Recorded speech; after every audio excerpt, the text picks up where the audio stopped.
doing? We are live. Go over here to the YouTube side and fix it. Pat, what are you doing?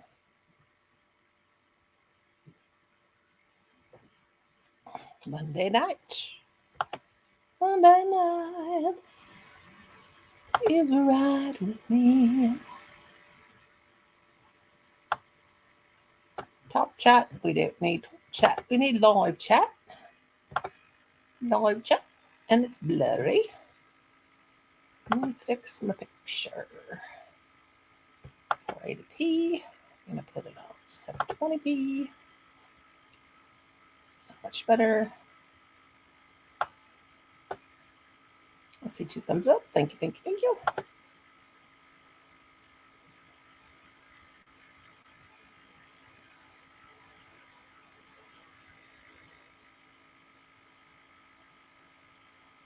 Gotta fix it.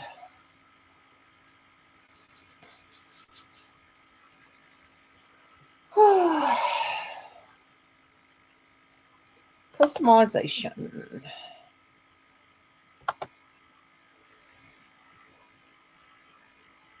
All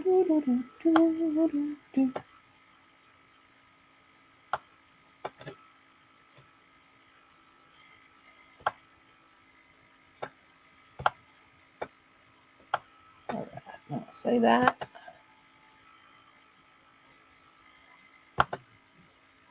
Turn on monetization.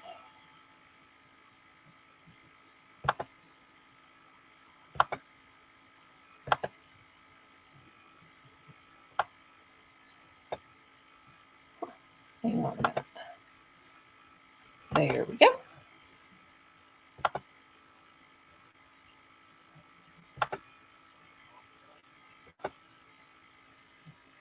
Got it. Hi, Ron, you sweet little thing. Thank you for the super chat, baby, baby, baby. Thank you, my friend. Bless your sweet pea-picking heart. Hello, everybody. Hello, Nancy and Angela. And Nancy again. What's up? What's up? What's up? I'm sitting here working on my frog. I think I lost my frog's arm. Oh, well. What's up, guys? What's up, Whoopsie? Thank you again, Ron, you sweetheart. You did not have to do that. You are awesome sauce. Everybody check out Ron. He is awesome. And drop your links. Everybody connect. See 5 awesome people. 5 awesome people.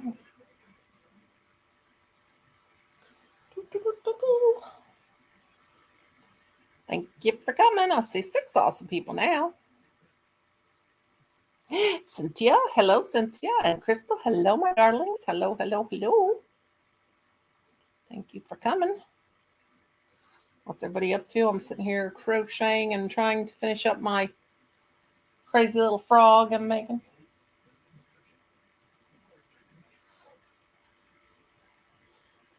Everybody connect.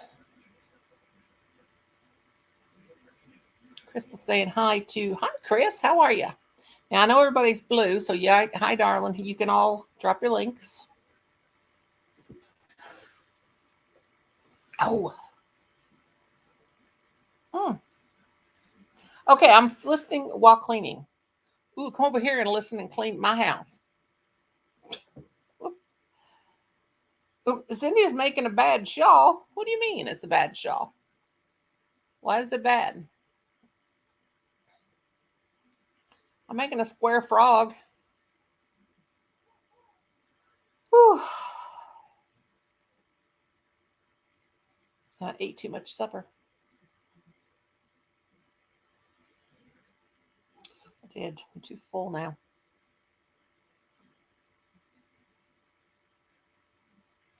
Hi, Angela, honey. What kind of shawl are you making, Cynthia? Oh, a Bago Day one. Oh. Let me drop the link. I see 9 people.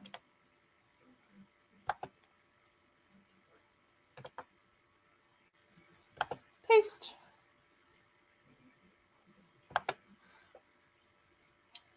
Chris is awesome. You guys check Chris out.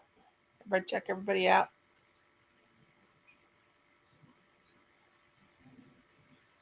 Everybody check everybody out. How was your day? It is 9:10 p.m. here where I am. I'm in the Central Time.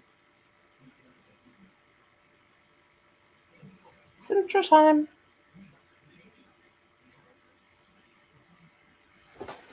Mm. Welcome, welcome, welcome. Welcome, welcome, welcome. Smell something burning.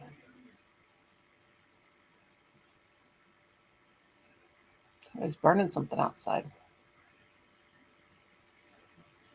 Can't you smell that burning smell? Smells like somebody's striking matches or something.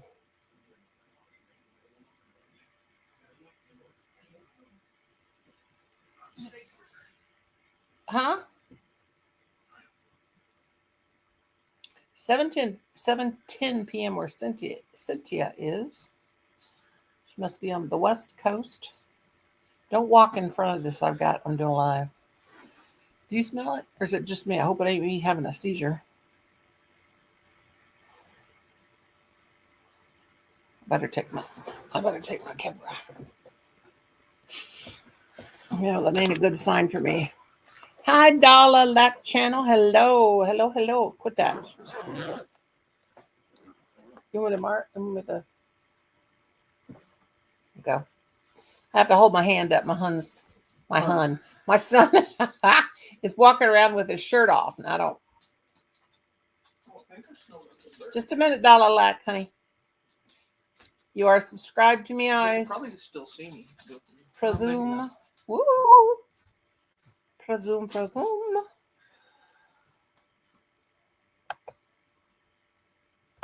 It might just be me. I didn't take. You're usually smelling burning smell. I know. I'm usually, and I didn't take my seizure pill last night. Better get it in me. Not a good sign for me. Okay, just a minute, guys. Right with you. All right. You can drop your links. Don't overdrop. You must be subscribed to get a mod. Let me see. Oh, I'm got one of my own ads going. Hey, Cynthia, noni. Hey, girl. Quad Joy, hello. Let me make sure you guys are subscribed.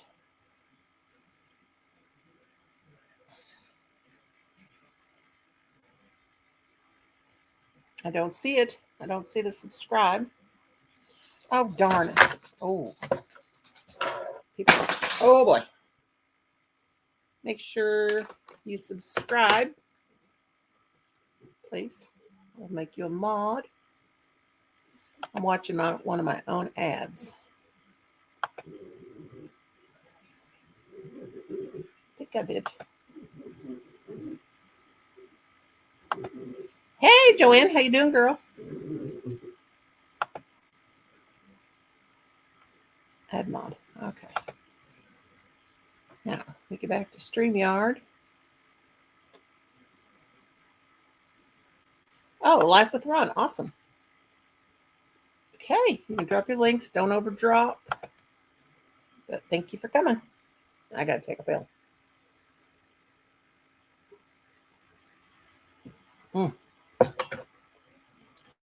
Make sure you subscribe.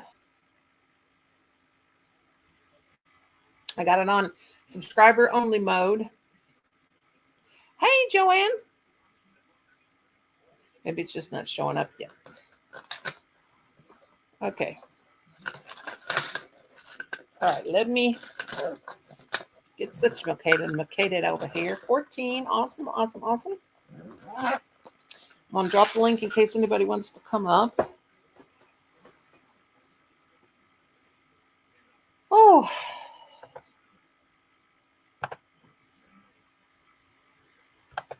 There we go. Anybody wants to come up? How you doing, Joanne, honey? I'm trying to finish up my frog tonight. I'm doing an amigurumi frog. Need to sew his arm back on. Hey, Ernie Boo. I just dropped the link up there.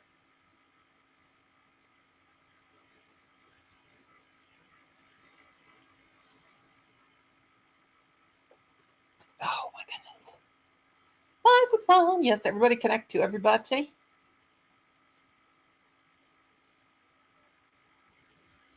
I'm seeing members only on. I've got my members only on. I'm not seeing any connections. Maybe it just takes it a while. I don't know. Who knows? And Kudra, I am knitting, or you was. There's Miss Joanne. Hey, Joanne, my darling, how are you? Can you hear me? Thank you. Everybody hear me? Make sure my volume's up. Can you hear me? Yes, I hear you. How you doing, darling? Hey, Mildred, how you doing, sweet pie? What you working on, Joanne? Oh, is that? Ooh, now that is mosaic. It is gorgeous. Oh, that's colors are to die for. Beautiful. Beautiful, beautiful. Works of art. Thank you. Lisa's making dish rags. That's beautiful, Joanne. Gorgeous. Yes, that's so pretty. Here's Miss Ariel. Hello. Hello, sweetie pie. What you doing? Yeah, Cynthia, wasn't that amazing? Oh my gosh. Being bad. Being a bad person. Have you ate that thing? Not ate that thing yet, or are you on another one? Okay. This is my last one. Our last one. Hello, little one behind Grandma. She's so cute. It's my granddaughter, JD. She's pretty. She's a pretty girl. She's got that long, beautiful black hair. Brown hair, dark brown hair. How old is she? I love you, baby.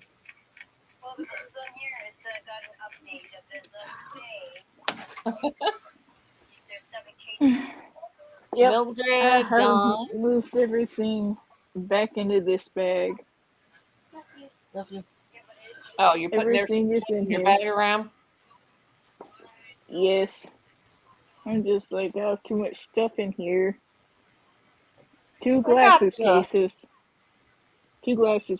This is for my regular glasses, and this tropical themed one for my sunglasses, prescription sunglasses. That's cute. I have a Vera sunglass case somewhere. Hi, Mildred, darling. And this is exactly what this is. A sunglasses case. Hi, Nicole. Your Bradley sunglasses case. Yeah. Hi, Lorna Boo. Lorna Boo, you up so late? Of this one.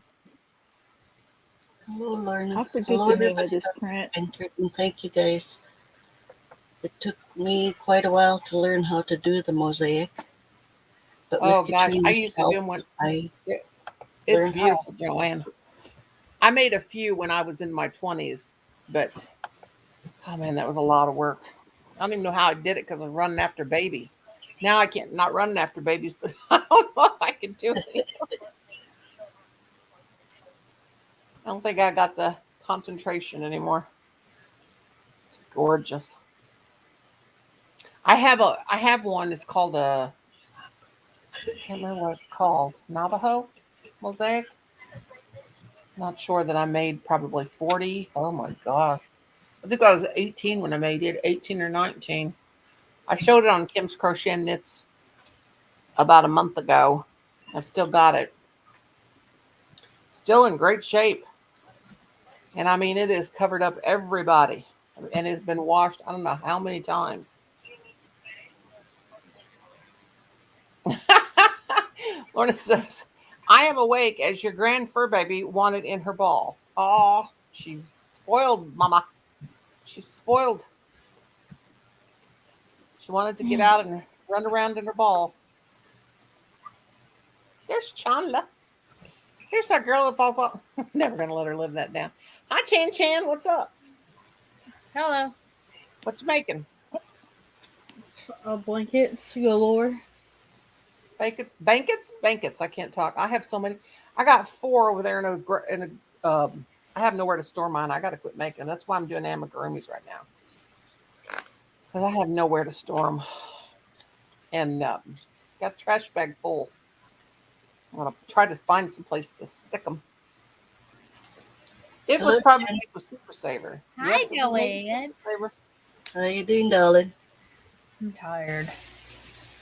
You have a hard day at work today, girl? I've just had a hard mental day. Now I am tired. I'm I have tired mental days every day. here. I'm mental every day. Oh gosh, how's the weather I'll where tell y'all you. are? I still get teased about my work Hey, uniform. Sonia. I That's still right. get teased. That's right, Sonia. Noni sugar booger bottom of the button booby drooper. That's right. Well, it's been a long time since I heard that. You got it right. I couldn't remember it all Or is on there your channel another the other day. Joanne in here? Yeah. I have to wear this every single day, 5 Your days a Smurf week. jacket. I'm still. Yes, I still get teased about that. her Smurf I said vest. I am not the That was first almost Walmart cashier. Father Dick, I'm sleeping back there, so get all your stuff off. Shower up. I'm feeling protected with these. I've already took my shower. Can't you tell? I'm feeling. I need a back scratch. Oh God, I Lord! need a back scratch. Let me guess. Do not He walk has into to my wear chat one. naked. What's that for? Oh. Pick that up. Does My he husband have did to it. wear? Oh. Hurry up and get out of here, old man. Wow.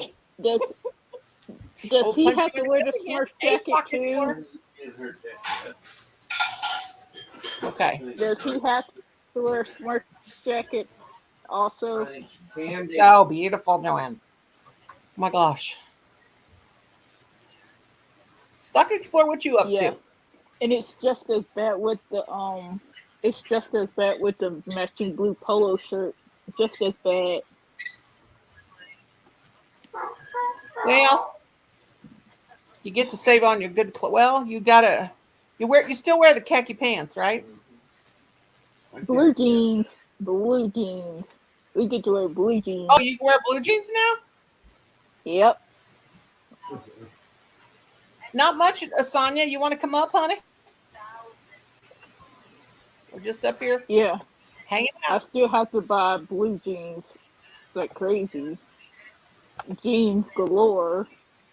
And I'm only wearing my each week I'm wearing the the my polo shirt and my vest twice a week. I'm wearing Hi, both Elaine. pieces twice each week. Oh, I got to make you blue, Sonya. I know the other day I'm gonna wear it. This week it's gonna be Saturday. I'm gonna wear it again. Wear both pieces again. Oops. Oops. Slow down, chat. Uh, Oh my goodness. I've seen I my hope I didn't put coworkers Sonya. wear the I just accidentally hid somebody. I didn't mean to. Who did I hide? Oh, the I stupid can't really chat. tell. Oh, Angela, I'm sorry. Hang on a minute. My chat's moving so fast that I accidentally timed out Angela. Okay, how do I get her out of there? Okay, I had do I just have to no wait? Oh, clue. sweet Angela, honey, I did She's not mean to. gonna have to wait the I 300 did not second. mean. Oh no, Angela, honey, are you still there? I didn't mean to do that. It was an accident. I was trying to hit the. Yep, I'm gonna eat it. I was trying to hit the. I'm gonna eat it. I'm gonna start eating it. Poor Angela, darling. If you're there, I was trying to Forgive me. hit the moderator button and I timed her out accidentally. You guys can all drop your links, by the way, for your channels. Drop your channel links and get you some connections. It's totally cool. Angela, hi. Angela Oh, was it? It says okay. Angela's back. Oh well, I don't know who I timed out then. I don't know. I'm the stock explorer. Oh, Arnie unhit Angela. Okay, Arnie, Ariel, I got to pee so bad I can't talk. You girls hold down the chat while I run to the restroom. Okay, I'll be right to back. I'll be right back. I promise. There Well, goes Noni. Press. I'll be I stuffing know, my Sonia. face.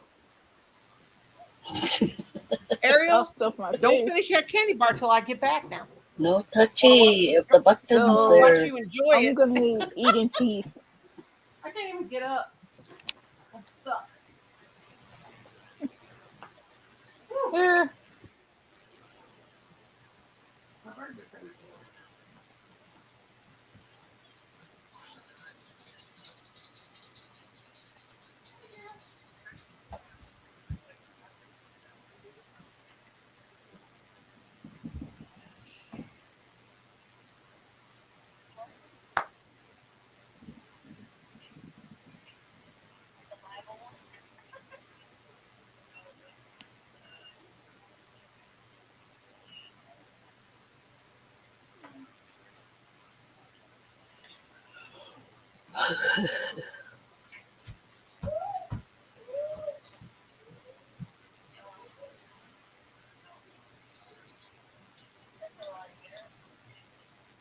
What you working on, Ariel?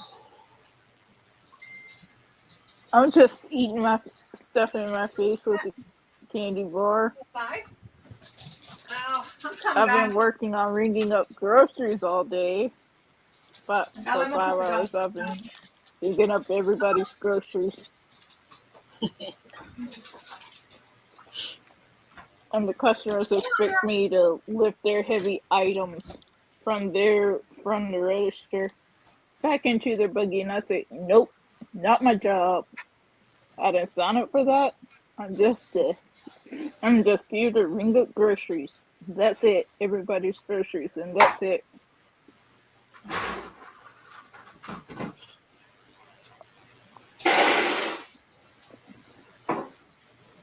Um, I still have my two Ready? What side? Valentine's Day flip. Yeah, okay. Excuse And me. yes, this is I'm a coming. giant squishmallow. Whoa. All right, I'm back. I don't think. Welcome back. Oh, she's showing her cute little animal. I don't think my dog's had food all day. That's cute. Okay. What did I miss? And I Not still a have lot. it. I still have both of them. This one. Hey, Becky Boo. Did you finish your candy bar, Ariel? Or did you save me some? Hi, Oreo, honey. And look at this one. Guess which animal this one is? That's Kit Kat. Hello, Oh, no, Oreo. Koala Nope. Bear. Yes, it's my koala. Cute. And So very, I very saved cute. you some. I saved you some. It's my candy bar. Oh, yum. When I was a little kid, my dad, on Saturday nights, my dad used to go to, my uncle had a gas station. That's what we called it then, a gas station. I call it that now, but anyway, he would get us soda pop and candy bars. A knee-high soda pop. I'll never forget it. And he would get us all a candy bar, and I would always get a payday. I loved it. It was my favorite. So you're taking me back to my childhood. You know what? If you eat candy corn and peanuts together, they taste just like a payday candy bar. You're gonna have to I'll try stick that. with the real thing. I hate candy Now listen, corn. Ariel. You have to at least try it. Hey, Stephanie. Hey, it's really me. It's not a ghost you see. Well, come up here, Stephanie Lynn. I've missed you like crazy. Get your booty up here, girl. There's the linker dinker. I can have 6 folks. Linker dinker. There's Miss Southern Belle. I can have 2 people. There's the link. Belle, you coming up? Steph, you coming up? Who's coming up?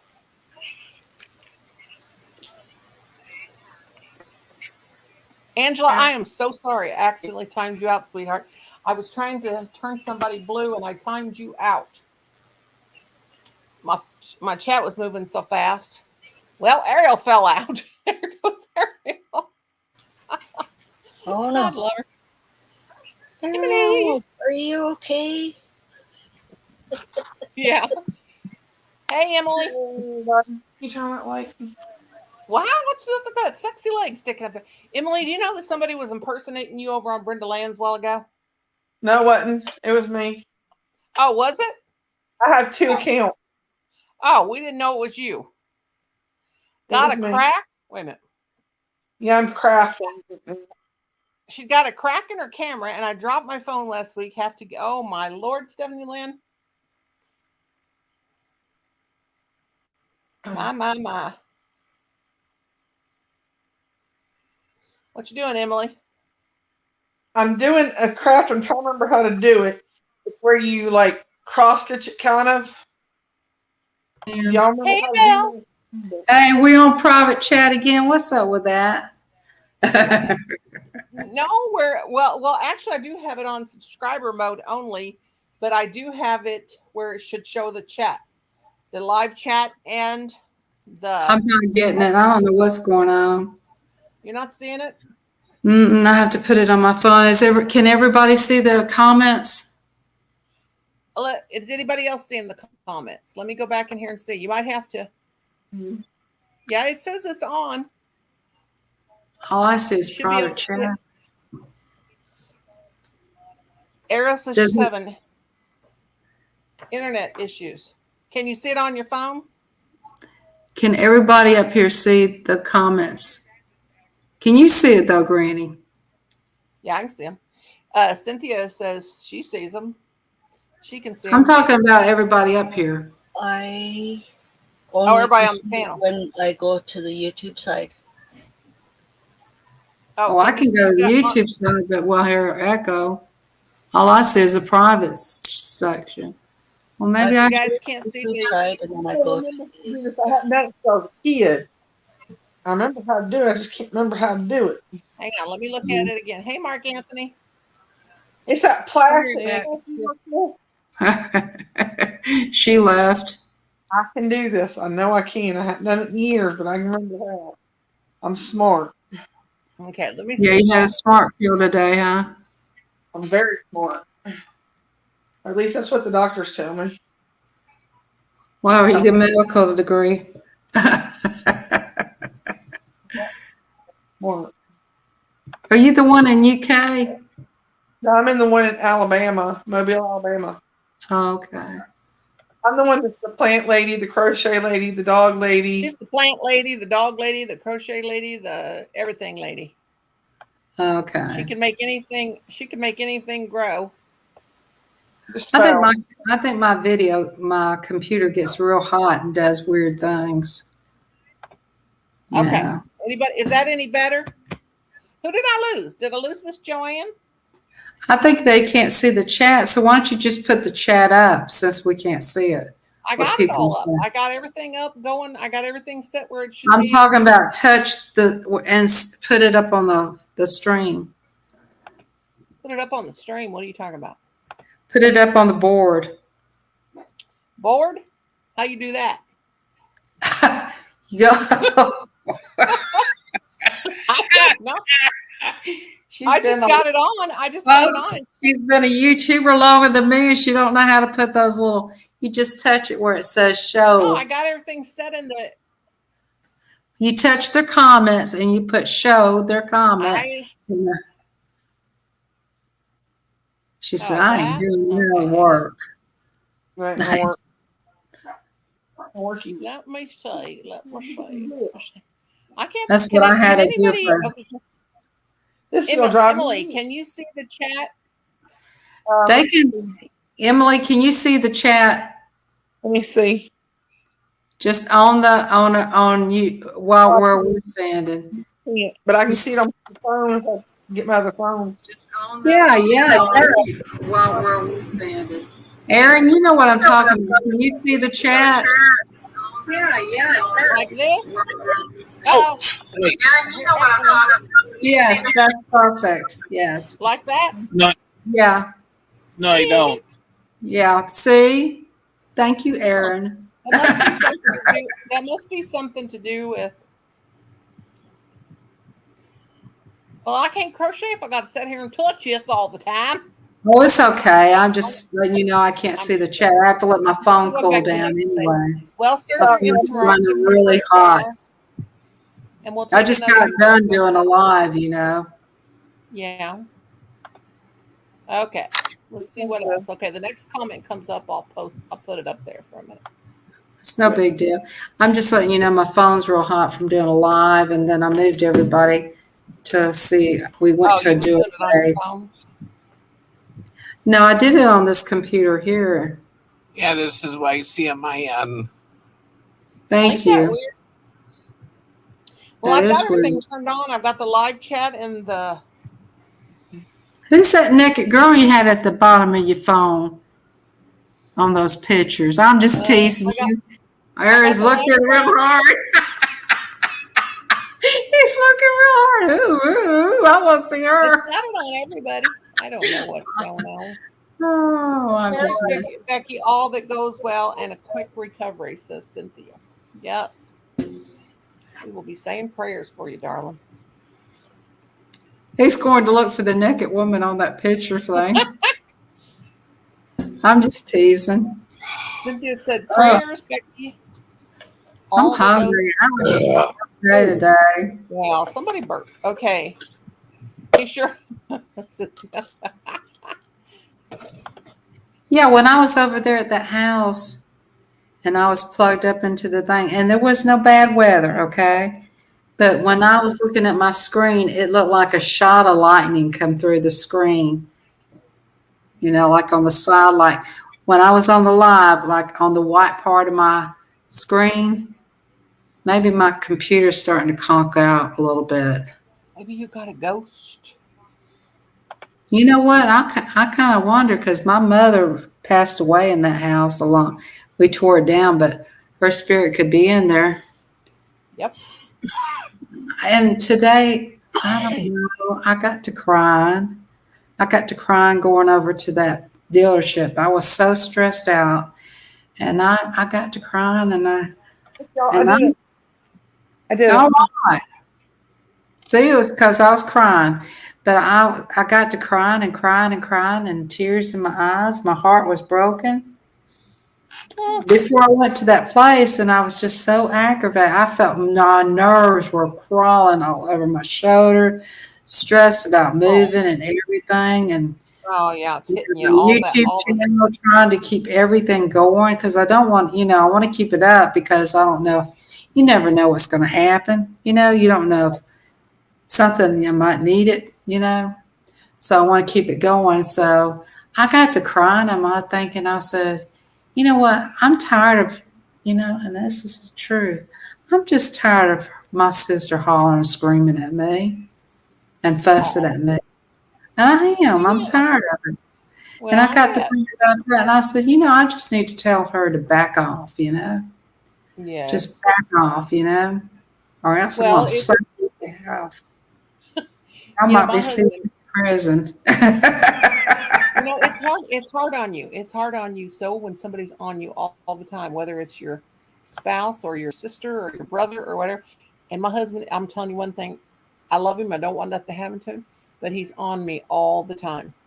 Yeah, I didn't get off my back. Yeah, and I'm not feeling sorry for myself, but I'm just saying and this is honest to God's truth.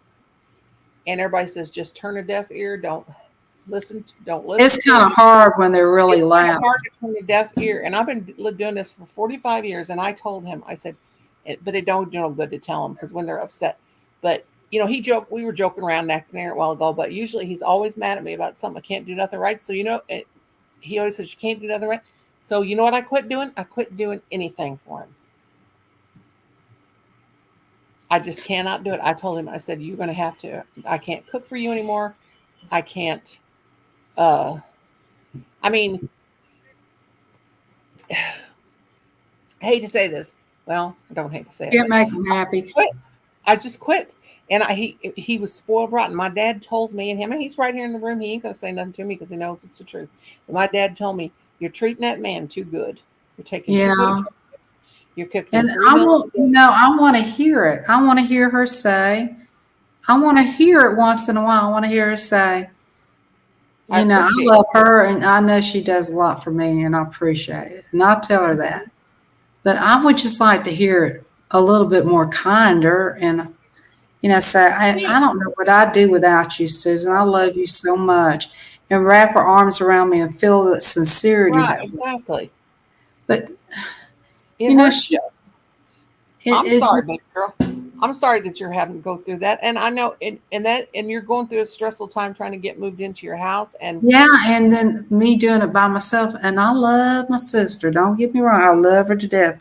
I'd die for her, okay? But that man of hers and her being in the kitchen together all day, it seemed like they were stuck in that kitchen situation. And I couldn't even get in there and make me something to eat if I tried. It's just like I felt so crowded, and they were packing her stuff to get her stuff over there, which I'm glad he helps her. I'm not trying to be a Karen, but he just no, you're not being a Karen. You're being a human being. He just gets. I don't care if he helps, but just go home after you help. You know what I mean? Go away. Go home. And it's not so much even wanting to be appreciated. It's like I just tell my husband, you got to stop it. I mean, he ain't never gonna do it. But you just listen. I don't mind him helping, but I want him. I wish he was 10 minutes away because he lives a far distance, so he has to spend a night and be up in the morning with us. I don't like that part of the deal. I want him to go home. I want him to go home after he comes. So that's why I want to hire her little friend, Cindy. It's different when a girl's, spends the night, not a guy.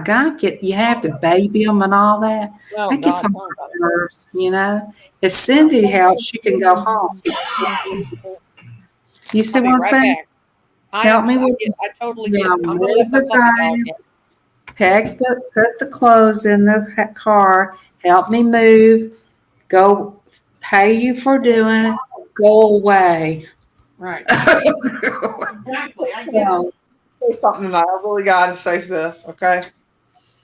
For the first time in my whole life that I can ever remember, I had a really good friend of mine that I care deeply about was here tonight with me, and we were cooking. He cooked dinner, right? Yeah. And I'm gonna say this, okay?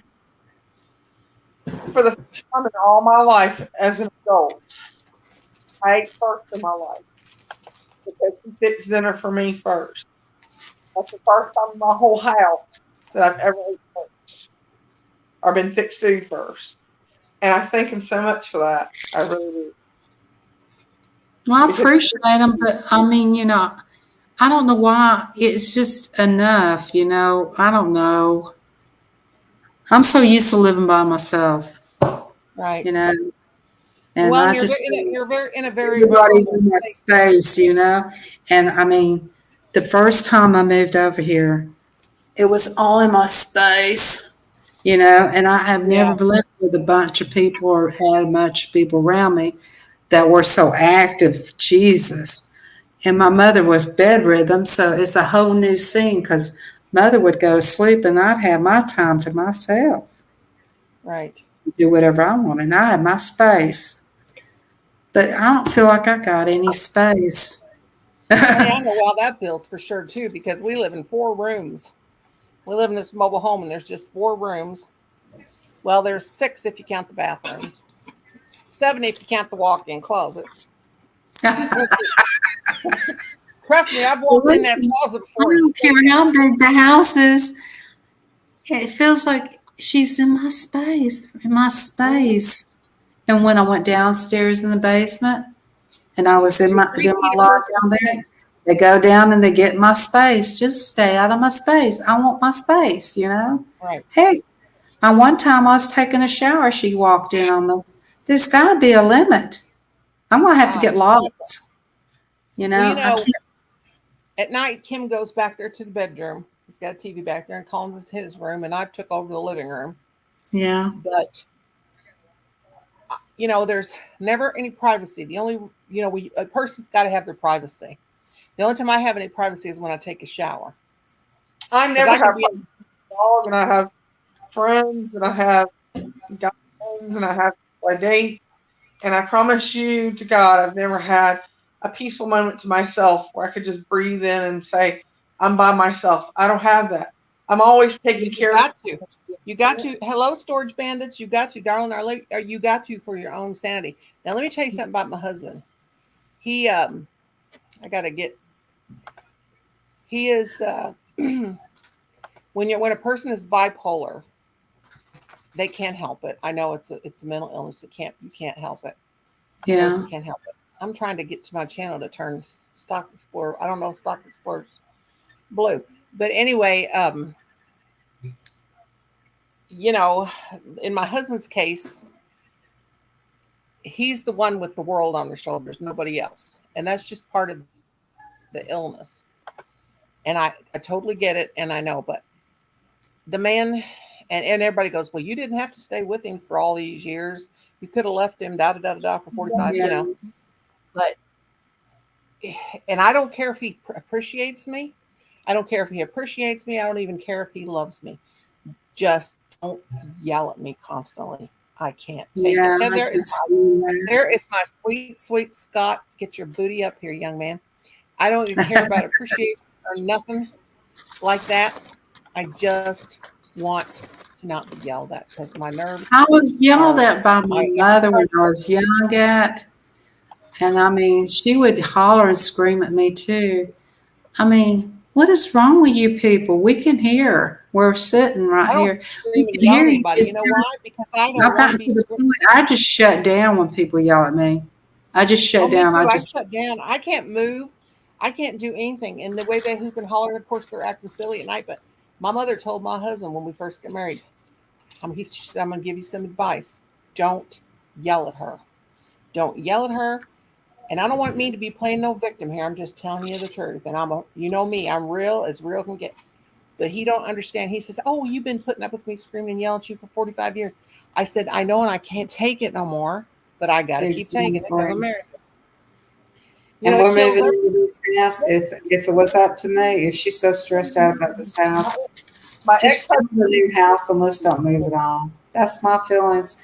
I've gotten to the point. That's my attitude. Well, you've You had know, enough. Right now, you're stressed out.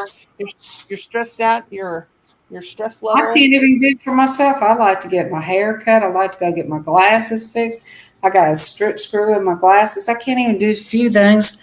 I have to let her know, don't make any appointments because I'm going to do some stuff for myself. You know, if I do anything Well, like get your cute little booty up here. anything about myself or my own being, it's like, you know.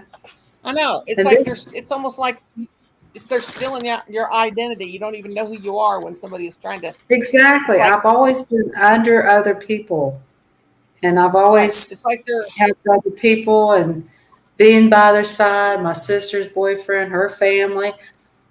Who am I? You know, and right. I mean, they're not my family. It's not my boyfriend. You know, who am I? You know, but you don't want to be ugly. It's just like you're stuck in that situation. But just once, I just Right. like to go somewhere and do a retreat. You know, go somewhere. Right. You can rent a week's retreat and have a bunch of your friends that are crazier than you. Well, you know, that's me. Come join your retreat. It Yeah, does That's crafts and everything. You can go and stay in a camping house. people from the north to the south. Well, like this, and then take us to Tennessee in the middle of the hills and just have fun person. Yeah, Hurry there's up, a get your retreat. makeup. There's a crafting retreat you can go to Where? somewhere up in the Oh, he's mountains. naked. Get out of here. My son is in. Naked or naked? I was Naked. thinking, I thought you were raising your hands to talk. No, I'm hiding my son's naked carcass. I started shutting. Carcass imply that I'm dead. Get your carcass out of here, child.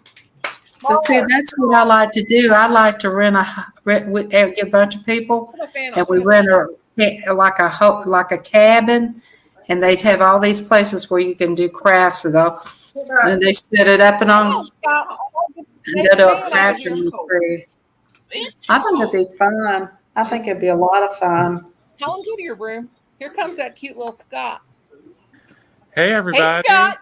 How you guys I doing? love this boy. I want to tell you, Scott. Now, when I say I'm in love with Scott, I mean I want to adopt him as. What are you going to do with that steamer? Oh my God. That was cracking me up. I said it was, yeah, that was. Don't give it to Goodwill. Give it to a military place. They'll use it. I was gonna give it to my housekeeper that comes and cleans. Yes, let her have it. She probably not. Give it to her. I think she'll get more use out of it than I would. Yeah. All day. He is To her, maybe she'll give you a discount. Yeah, she can just have it. Just tell her don't steam the chandelier. I had to tell Scott. I had to tell Scott, forget it when I said we were all just social media and we were all just whatever, because his channel's mega awesome. And when he's playing the mom and he throws that salty whatever over his shoulder, I thought I was gonna lose it. Steaming the chandelier, I'm like, oh my God, not the chandelier. Are you that wrong?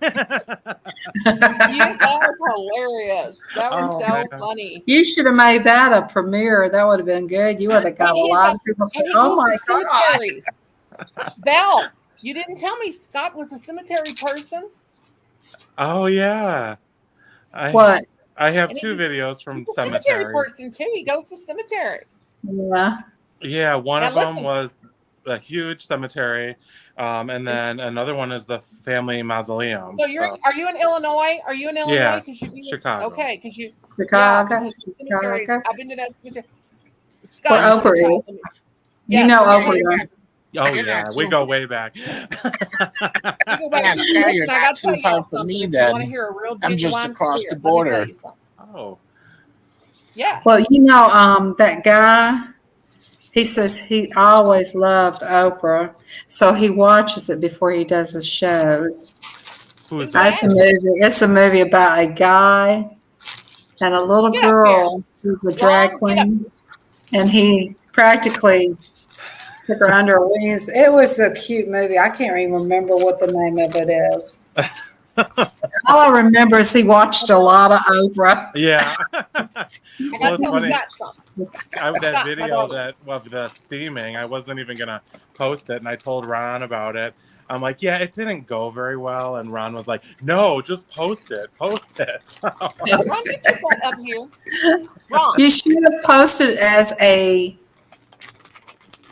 premiere, and you would have got more views. Yeah. Well, Ron told me, he said, because I posted a little short or whatever this morning, and then like 30 minutes later I posted the long, and he was like, oh, why did you post them so close together? I'm like, I don't know any better. Am I not supposed to? He's like, no, you post them like 4 hours apart. Oh, okay. Well, we don't know what we're doing. Life with Ron's the genius. Triple chin. Scottled liked my triple Scottled liked my triple chin. Hello, Yes. Granny B. Stopping by to say hello. But let me tell y'all something. If you go to my Mother and Son Paranormal channel and you watch that latest video is up. I've got it timestamped at 4:20. You can hear on the spirit box say, "Get out." Did you hear it? Did you listen to it? I watched your, I believe it was, which one was the most recent one when you guys, there was one where the whole family went to the cemetery. In the nighttime, that was a Christmas one. Oh, okay. That was around Christmas. But the most recent one that's up, Colin's filming, and I'm holding the spirit box, and we go to this little boy's tombstone, and so we hear this. We hear this like that, a real growly voice. You can hear it plain as day. You can put it up on the link. You could put it and share it. Did you know that video? Granny. You can Yeah, go I'll and share hit. that video right here. You guys pay Yeah, you attention can to share it. it. No, listen. You can put it. Everybody can see it in the chat too. Yeah. Let me go there. Hit Let me get to share. the. Do you Hang know on how a to minute. do I gotta that? go. KK knows how to I do gotta it. get to Mother. I gotta go to the front of the. I did one community. Okay. I can do a community, but I She can't do a really lot. knocked us all out. But listen to the spirit box. No, I'm here. I'm just going to it. Listen to the. Oh God, I got my phone. What am I doing? See, you get me all excited, and I don't know what I'm doing. Okay, Ooh, listen I'm to the getting spirit her box. excited. Colin says, Mom, it just said get out. And I didn't hear it at first. So I went back today and he said, did you ever check that? Because it was 2 weeks ago, 10 days ago. And he said, I did see that. Yeah.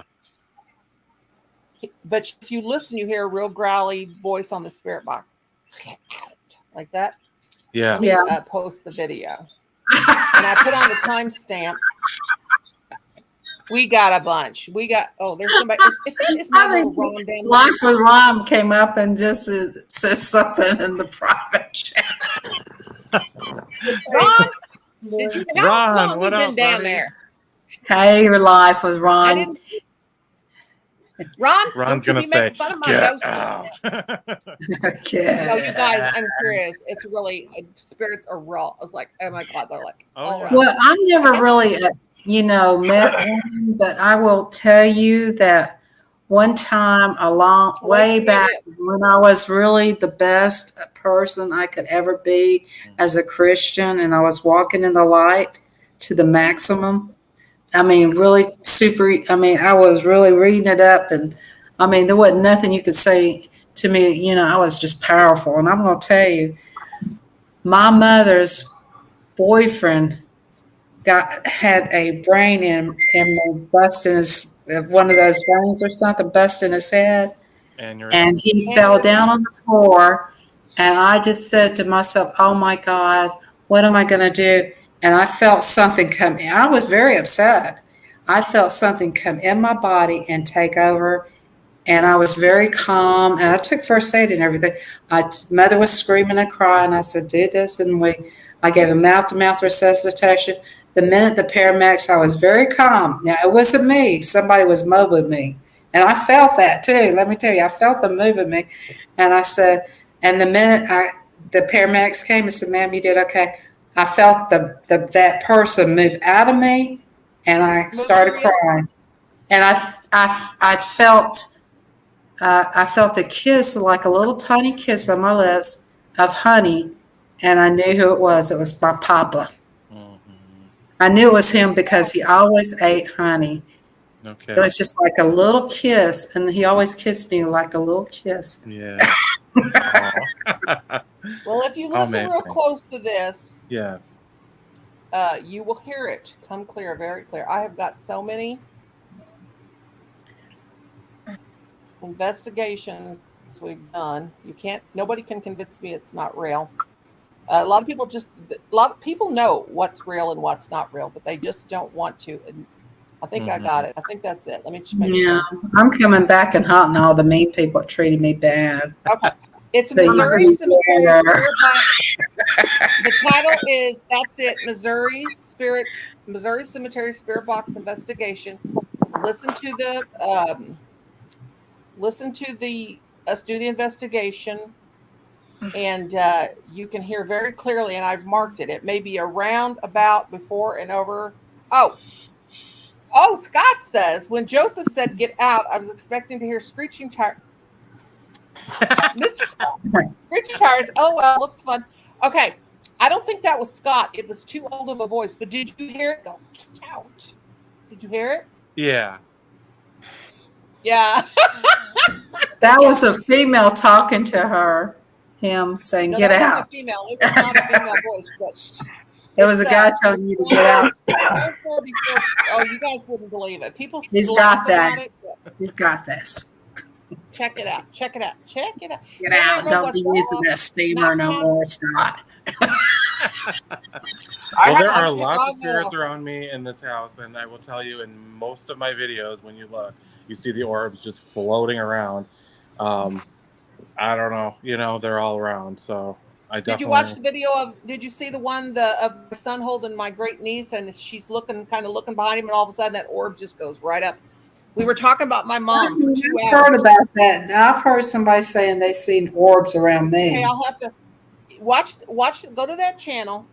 I've only got 79 subscribers. Go to that channel. It's a video I have up. It's my son holding my great niece. We had been talking about my mother for 2 hours, and she's like, when my son is holding her, my niece is getting ready to go. She's just kind of staring at him. She's kind of looking through him. She's just a baby, and she's kind of looking behind him. And all of a sudden, this ball of light just kind of like shoots out from behind Colin's hand or head. And right when it does that, she turns and she looks at it. It'll creep you out. I got 500 something views on that, but it'll creep you out.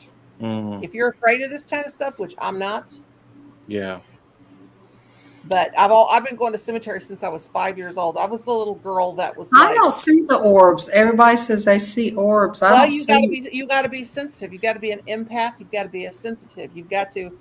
I'm sensitive. I cry a lot and everything. I know, and that's what I mean. That's what I'm very sensitive. You're sensitive. I see them when I'm recording myself, like on camera. If I'm doing a video, then I'll see them. I have a video up where I'm talking about something really serious about friendship, and I even say in the beginning of the video, it's like there's a lot of orbs all around me. I'm sure you'll see them throughout the video, and then you do all throughout the video. So.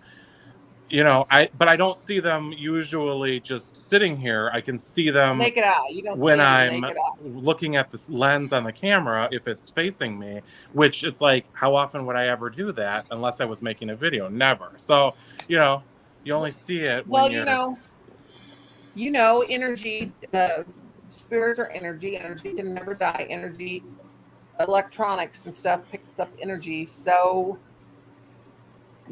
I think I had Do you think that was a spirit while I was in the other house when I told you? Did y'all see that? No. There was like a lightning, like a strike of lightning on the side of my computer. It looked like Go to that house, Susan. Go to the house. Tell me when you're going to go. Oh, I'm scared now. Start a video. I'll get my spirit box and turn it on. I'll get all my equipment. I'll even get my cat balls out. And we'll do, it's not a seance. It's not evil. It's not, if you want, we'll get the Ouija board out. No, I'm not touching a Ouija board. That's Satan in it. Just cardboard. There ain't unless you're conjuring, there ain't a darn thing wrong with it. I ain't conjuring. I had a we ain't gonna conjure. We ain't gonna conjure. But we will do a spirit box. The only thing is, don't play with Necrophonic or any of these online apps. It's like, so you want me to go to the house when I go to the house? And you go live. We need to be live, and I need to come up on your panel, and you're going to go walk through the house, and we're going to say our prayer, and I'll get my crystals all charged up, and I'll get everything going. You got a cross? Wear a cross. You got any crystals? Real crystals? I got some lavender crystals. Okay. Get all the crystals you can get. Ron Lavender's good. Lavender will take care of evil spirits. It'll get them away. You're going to go in there. I got a whole bunch of stuff. Get all of them stones and everything you can get. Go in that house and say, message me. Noni may get your big booty up here. We're going to do a spirit investigation, sister. What you gonna do, Ron? It's an amethyst bonsai tree. You were saying you had a story, Ron? Oh, yeah. I had a demonic experience. I was raped by a demon. Oh, Lord Jesus. Literally, I was laying in bed, and then I felt like this dark presence in the hallway. I couldn't see anything, and then all of a sudden, We're on your back. We're on your back. Yeah, and I talked to my psychiatrist, and he said it was muscle memory, and I was going through something else. But no, it was a demon. Paralysis. Yeah, sleep paralysis and muscle memory. That's what he said. But that's what it was. It wasn't that. Okay, so then I felt like this dark presence, and then all of a sudden I wanted to scream, but I couldn't scream. I couldn't do anything.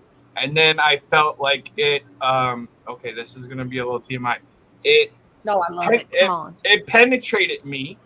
Literally, it penetrated me. I could feel it. Listen, I'm sorry to laugh. No, it's fine. I could feel it penetrate. This part where you laugh even more. And as it's penetrating me, it was causing me to get an erection. Wow. And I couldn't laughing move or that any. direction. I couldn't move or anything. And then when it was done, like I had erection for like 10 minutes, and then finally I could move. And I'm like, oh my god, what just happened to me? Well, He was a molester, or she was. Yeah. Well, She was I think it could have been. What are those things called? Noni? They're demons. They're called some succubus or incubus. I don't remember. Yes. Succubus. I think it was a succubus. well, whatever it was that got you all excited, huh? Well, We she can tried turn to on the suck a spirit bitch. box now if y'all want. I had a weird dream. Now, what do you think of this dream? Let me get the And spirit box on. it was just, okay, this is a dream, though. It was like, okay, my sister, the girls up at work, and they all got in the car, and they just left me standing there. What does that mean? So you were at work with your sister and everyone? Yeah, we were somewhere out, and they all were hopping in the car, and they just left me standing there and didn't even say anything to me. They just walked. They just all were happy and being together, and then just left me standing there. What does that dream mean? Probably that you're You had feeling VO, maybe? I don't know. that you're maybe I had alone to laugh at that one. in a way, or that you have a fear of being left alone, Left maybe alone? something like that. Abandoned. Abandoned. Oh, the I dream. don't know, but that was a weird. And I started crying when I woke up. I said, Yeah. it was so real, you know? Yeah. Hey, Kathy. And they're Yeah. just mean enough to do something like that, just to let you know. Aw. What is I wrong said, with well, I'm going to you? make sure I carry Uber money with me from now on. Okay. You guys, I had a dream yesterday that scared the crap out of me. It was just like a movie. It was so weird. But have you ever had a dream when you wake up and you're so caught up in that dream that it's almost like it's real, and it just takes you a while to get your. I mean, I knew it was in my house and everything was okay. And it was a dream, but it shook me to the core. Oh, yeah. When I was on And the You ever had a dream about peeing and pee your you know, pants. and you pee in your bed? when I was drunk, No. back when I used to drink. Well, they're too young. They're too young to have. Hi, 96 gal girl. Are you? I gotta make Chevy sure took a she's video of me peeing in the hallway. I was peeing on the door in the hallway, and he took a video. Like, I'm Was watching you drunk? you Was you pee. having one of those drunk? Yeah. That sounds like one of those late night drunk pees.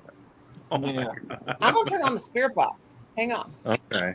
He was That like, is "You're odd. peeing on the door. Stop!" I'm like, "I can't." My husband. Did tried- you my know where husband you almost- were? I don't think so. I don't know. Oh my God. In college, someone peed in one of our dresser drawers. It was like, One we night the didn't cops- know about it. Was it your clothes or theirs? So this is a funny story. So no, I had this roommate in college, and I was sitting on a chair and right next to this dresser, and I had half of the dresser, and the roommate Oh, had poor the other. Kathy's down there, and I And he's- normally have 6. And he says, have he comes 9. in, Hey, hang on, darling. You have 9 now. and he says, what is that smell? And I was like, I don't smell anything. And he just came back from working out, so I was like, it's probably you. You just worked out. And he opens up the drawer, and there was this brown fluid all in there. So he took the drawer out of the dresser and went to the shower with the drawer and cleaned out the shower at the drawer. It was very, very strange.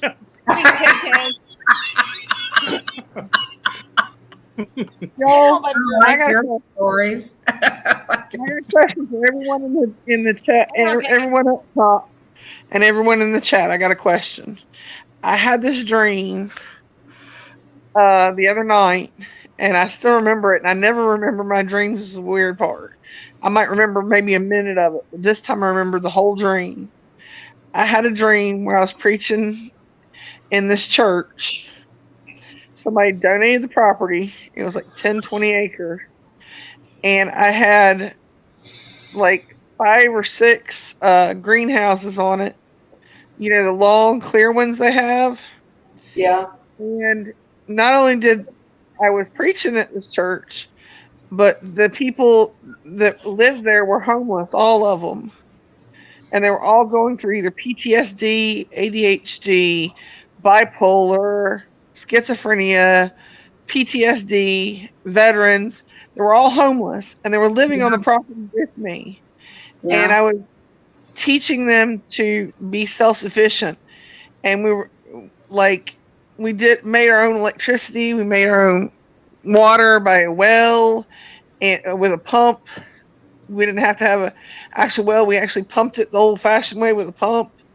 And it was really cool, the dream, because the fact was that I was preaching and I was being a preacher, but I've been doing that for 6 years now, preaching to the homeless. And this dream just came to me that somebody's going to donate property to me. It's going to be about 10 acres somewhere in be a Mobile or premonition. nearby. Could be a premonition. Yeah. That sounds like a I had premonition. one time when I was younger and it came true. And it was about me. I dreamed I was going to have my teeth removed, and my mom was going to bring me ice cream.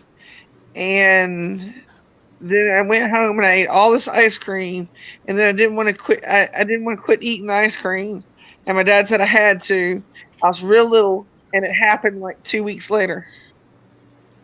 That your teeth were removed? 2 weeks later? I had my tonsils And removed. Oh, tonsils. Okay. Gotcha. I had Got it. I missed the word. But I tonsils. one time was I was asleep and I had dreamed that this woman that I worked with I felt something. It was like an inner feeling, like your body, a warmth or something. And there was the person at my work was going to have something happen to her. I didn't know which one it was, but there was going to be somebody at my work. So when I went to work, that feeling came up, that warmth. And then I said, right to Sandra, I said, somebody's going to get sick right now. She said, but is it going to be me? And I said, no, I don't know who's going to be.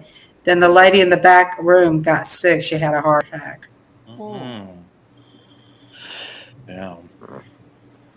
Crazy. Isn't it amazing how that works? Hey, Ron. I have a couple. Well, that's the only chat I can read. I have a couple of spare boxes here, EVP recording equipment. Remind me to spray my feet. If anybody wants to, we can do this. If anybody wants to, it's nothing to be afraid of. You're not messing with the. And Granny will charge you $45 or $50 to do this pure box thing. My services, but I'm free and easy. Okay? I'm just saying you should charge. Though. I'm easy, but I definitely ain't free. Okay. Oh. Watch out, Scott. Watch out. Okay. Remember, Scott's name got gold in it. I have a couple of okay. Let me explain. Let me explain. I have a couple of EVP pieces of equipment here. I have. If anybody wants to ask, I have one that you can actually ask someone that's. Hey, I got this statue. I wonder if there's a spirit in it. Okay, what is it? A piece of can you buy something like a statue or something? You ever wonder if there's a spirit in a statue? Or a doll. I think I need someone to make see that china cabinet behind me? Mm-hmm. For my athlete's feet. This antique china cabinet behind me. I have a story. I have a story about this cabinet. My oldest son wouldn't. I used to have it over there, and then my couch. And when he was here, he would when he got older and left home, and he'd come visit for Christmas or whatever. He would sleep on the couch, but he didn't want to sleep in the living room. He said, "Mom, I'm not going to sleep by that china cabinet. There's something weird about it." How old is that thing? And And I said, well, it's really old. It's before Civil War. So anyway, pre-Civil War. So anyway, he said, Mom, there's just something weird about that thing. So I said, oh, quit worrying about it. Spirits can attach animate objects. I don't believe that. So he goes, well, I've been here 3 times and I've had the same dream about this lady dressed in blue velvet. She has a top coat, waistcoat, whatever, because he knows all about the Victorian era and the fashions and everything. I mean, he's just into that stuff. And he's telling me, and I'm like, I don't even know what you're talking about.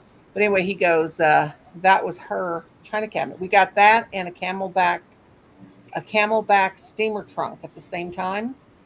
Mm-hmm. And so I said, well, whatever you do not tell your little brother, because he was just little at the time, 9 years old. I said, you do not tell Colin anything about that. Mhm. There goes Belle and Ron to have a rendezvous. What are Look they at them. doing behind? They're the dropping out to have a rendezvous. I have a cough. I had to cough. Oh, You okay. cough up here on the panel, honey. But anyway, I said, "Don't you tell?" And I swear, he didn't tell his little brother. So Yeah. one day, Colin comes home from school, and he's like, fell asleep and sitting here watching television. SpongeBob probably fell asleep, and he woke up and he said, "God, Mom had the weirdest dream." And I said, "What was it?" He said, "I dreamed that there was this lady and she had this blue long dress, and she was like from the olden days, and she was opening up the china cabinet because she was looking for a key." And I said, "What?" So that startled me that he told the story that he saw this lady dressed in blue. Yeah. But the thing about the china cabinet is the late my husband's grandmother's who we got it from, Mhm. and she said that there was no key, and the person that she bought it from said it was their mother's or grandmother's or something like that, and she had lost the key many years ago. Mm. So Interesting. anyway, it was really weird. So Colin tells me this story. So one day I'm cleaning out the china cabinet to put all my little trinkets in and stuff, and I saw this little in the bottom something I'd never seen before. It was like a jar. It was like sticking out a little bit, and I thought, "Oh my God, there's a false bottom in this. There's a drawer in there. Never saw Mhm. before in my life." I opened this drawer up. There is the skeleton key that locks the china cabinet, and a whole bunch of Victorian photos. Some of them were memento mori, Wow. pictures of the dead. Oh Memento yeah. mori means you shall Yeah. die also. And a lot of them were the pictures of the dead.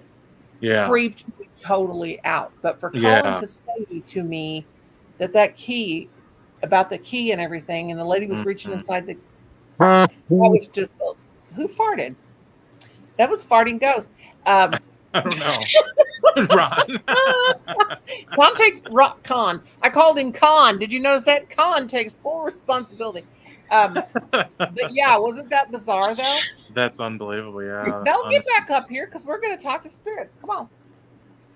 Yeah, we had like an album that one of my relatives had of all of the dead relatives of their pictures, like in the caskets, dating back to the 1800s Oh, from those Europe. casket pictures. Yeah. Oh, I like to see them, but Well, my mom, inherited it, with thousands of pictures, and she was the type that's like, I can't keep all these pictures. I'm getting rid of them. I'm like, you can't get rid of pictures from the 1800s or early 1900s or whatever. right.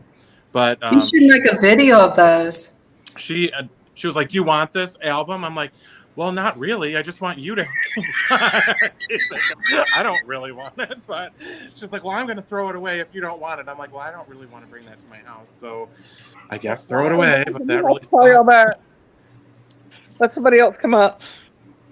Oh, okay. You're leaving? Okay. I have to. I gotta call my mom to make sure my son goes to his appointment in the morning.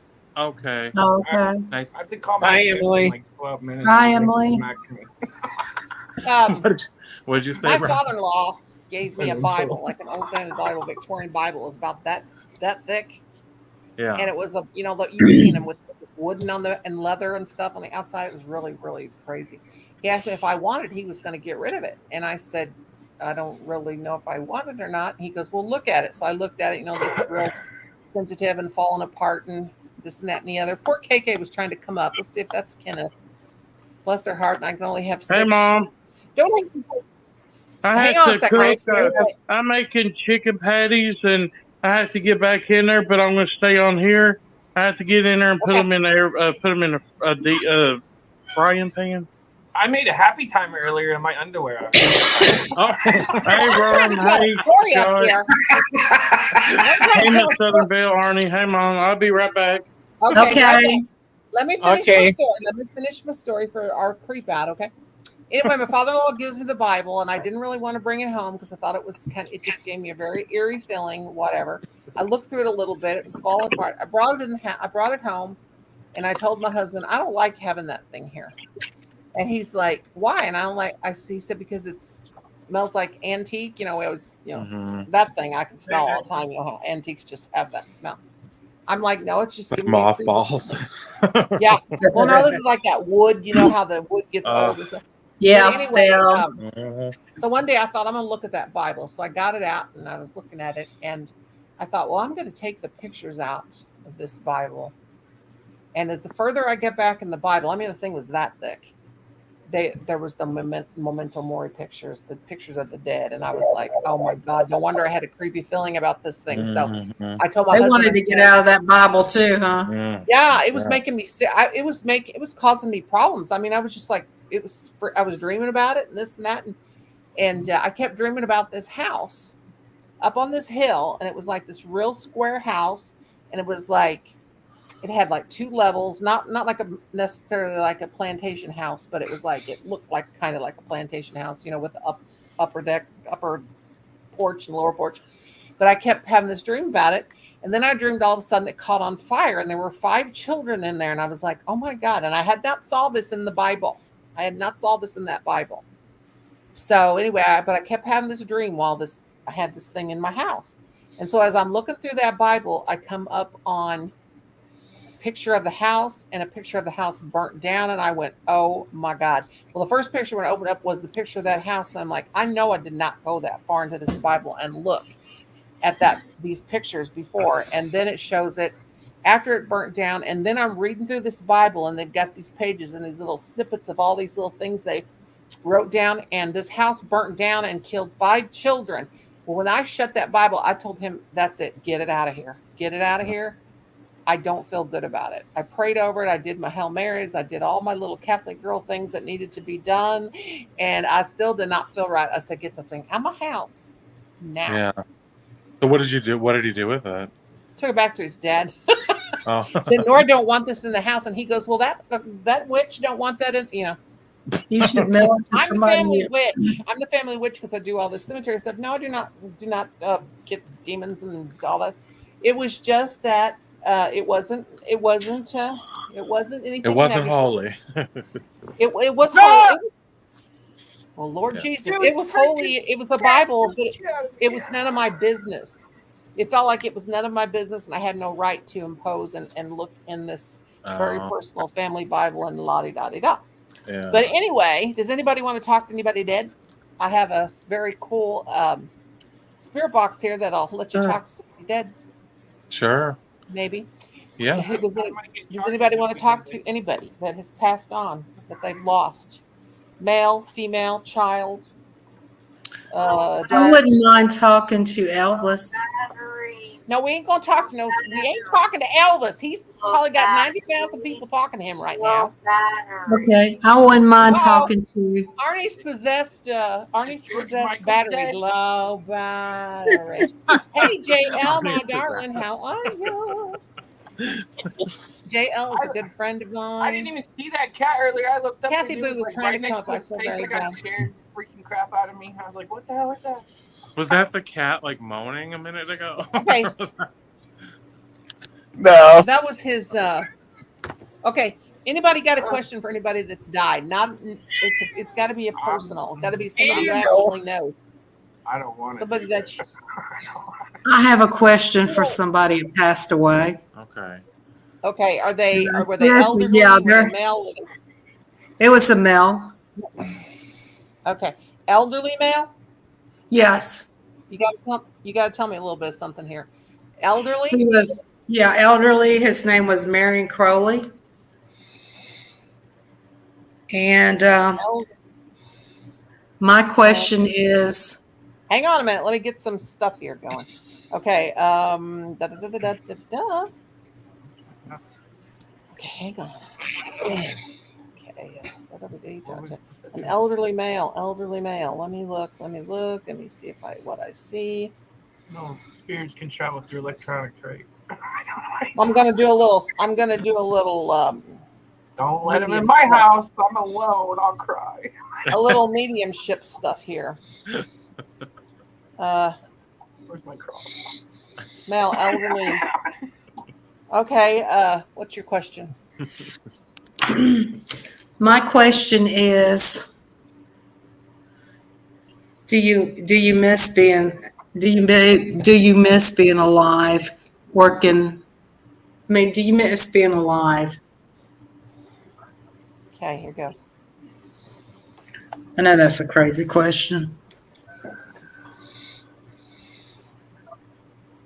Hello, speaking here for Miss Southern Belle. To elderly gentlemen, do you miss being alive? Do you miss your physical body being here on Earth still and alive?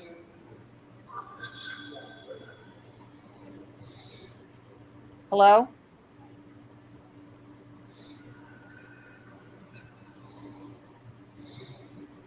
Can you give me a name? Marion Crowley. Oh, Marion Crawley. Marion Crawley? Crowley, yeah. Crowley? Hello, is Marion Crowley here with us?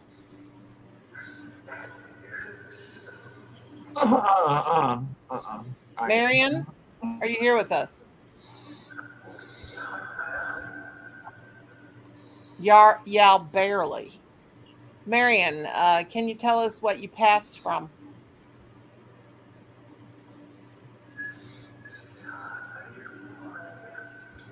Marion, can you tell us what you passed from? Okay.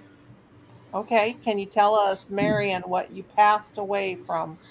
What caused your death? Hello, Marion. Is this Marion? I need a yes. I need a yes. Marion, are you here with us? Hello, Marion.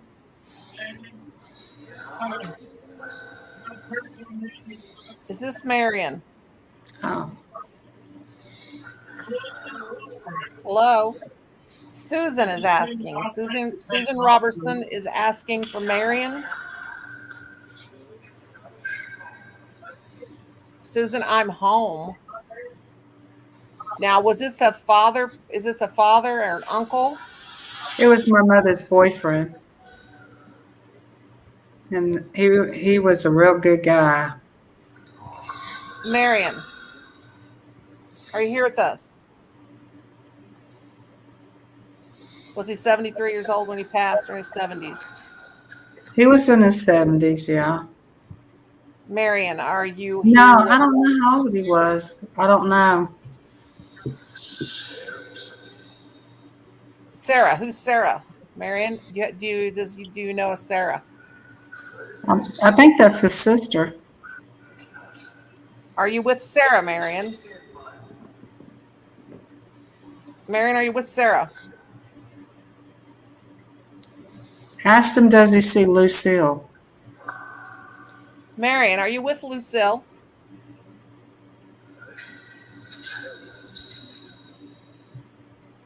Marion, are you with Lucille?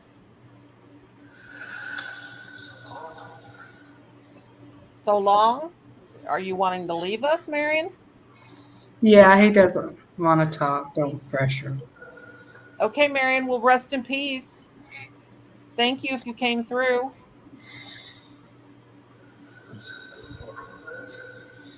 Thank you, Marion. Rest in peace. Mm. That's very interesting because he said, I'm home. And that home. When you said, does he miss being alive? The answer was, I'm home. Which a lot of people would say that means that he's safe and at peace on the other side at home, you know? Dude. Yes, I dropped some in a That's pot. Anybody else? Well, Hello, Sir Melvin, my friend. How are you? Hello, Cabbage Jack. Yo. you might be drawing at straws, but what about my sister Joanne, who got killed in a car wreck? May I ask how old Joanne was? She was about 12 years old.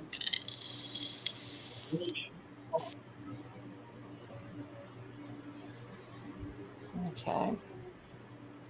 I gotta put in some vital information here. Female child. She was killed by a drunken driver. Okay. And my Hello, sister Joanne. Judy. Hello, Huh? Joanne. I'm here with Susan Robertson.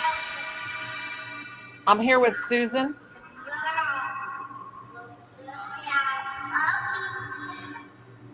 Let you out. Hello, Joanne.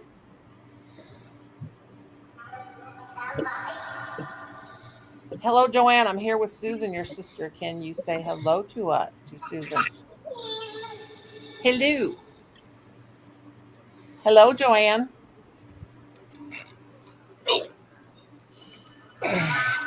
This is a very, very, very small. Yeah, did you say she's that's not 13? her. Yeah, she's Okay. a little bit more mature than that. Okay. Wonder who she is.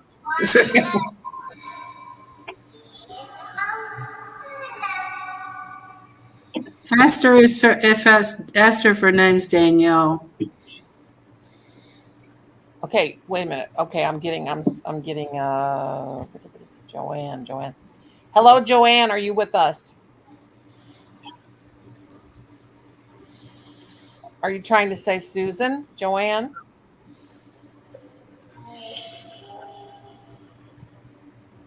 Hello, Joanne.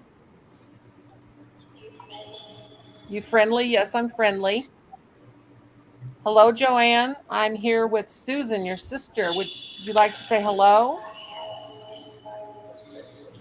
My sissy? Did she call you sissy? Yeah. I'm here with Susan, Joanne, your sissy. She wants to say hello. Hello, Joanne.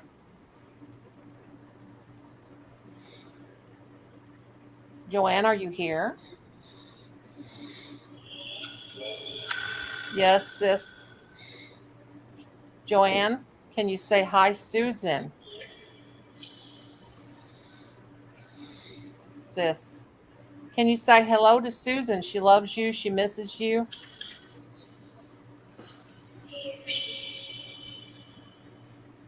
Hello, Joanne. Can you validate that Joanne is here with us? Me here, something. Can you validate that you are here with us, Joanne? I love that, Deborah. You're with me, honey. Hello. That's okay. Just leave her alone. Okay. We're going to let you rest in peace, Joanne. Thank you for came through. God bless you. Rest in peace. When Thank they you. come up like that, does it bother them, their spirit? Good night. Oh. Okay. I'll probably be dreaming about these two people No, you tonight. don't dream. No, you won't dream about it because it's not bad. It's not evil. It's nothing to be afraid of. Can't get this one to stop. Good night, Joanne. Hello. My L8 spilled, and I had to clean that crap up.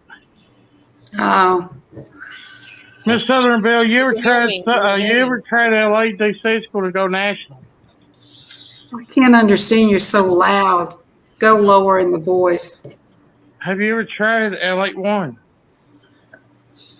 LA1. Yeah. No, I've never tried LA1. Anybody else? Nothing to be afraid of. I might be Would you like, interested, but I'm Ron, not would you ready like to do talk it to right now. somebody in your past? It's nothing to be afraid of. You guys really, spirits are all around us. They surround us all the time. They're here for us. The Bible speaks of guardian angels and how we entertain angels on a daily basis. We may not entertain spirits. We're not out there saying, okay, I'm going to put on a puppet show for you. But when we pass away, our energy never dies. It goes on. Anybody else? I can't see the chat. I don't know who's on. All I see is private say. Well, we have Mark Anthony. We have Heaven's Hope. Hello, Heaven's Hope. We have them. Italian Meatball is even here. Hey, everybody. Kenneth, want to talk to anybody? Kenneth, you want to say hi to anybody on the other side? Kenneth wants to see the chat, is what he wants to see. I don't know why you guys can't see the chat. How many can y'all see the chat? No, not on the panel. They can't for some reason. No. Here's Mark. No. Anybody else want to say hi to anybody? StreamYard just probably doing updates or something. Yeah. Has anybody I had want to say I love you to my mother. I'll just tell my mother I love her and miss her so much. Is your That's mom what live I like. still? Is I your mom live think still? Lucille, yeah. I think this is really cool. There's just nobody that's passed away that I would want to hear from. Does anybody? Has anybody? Has anybody had somebody named Laura pass away recently, or Laura? Laura, Laura. No. No.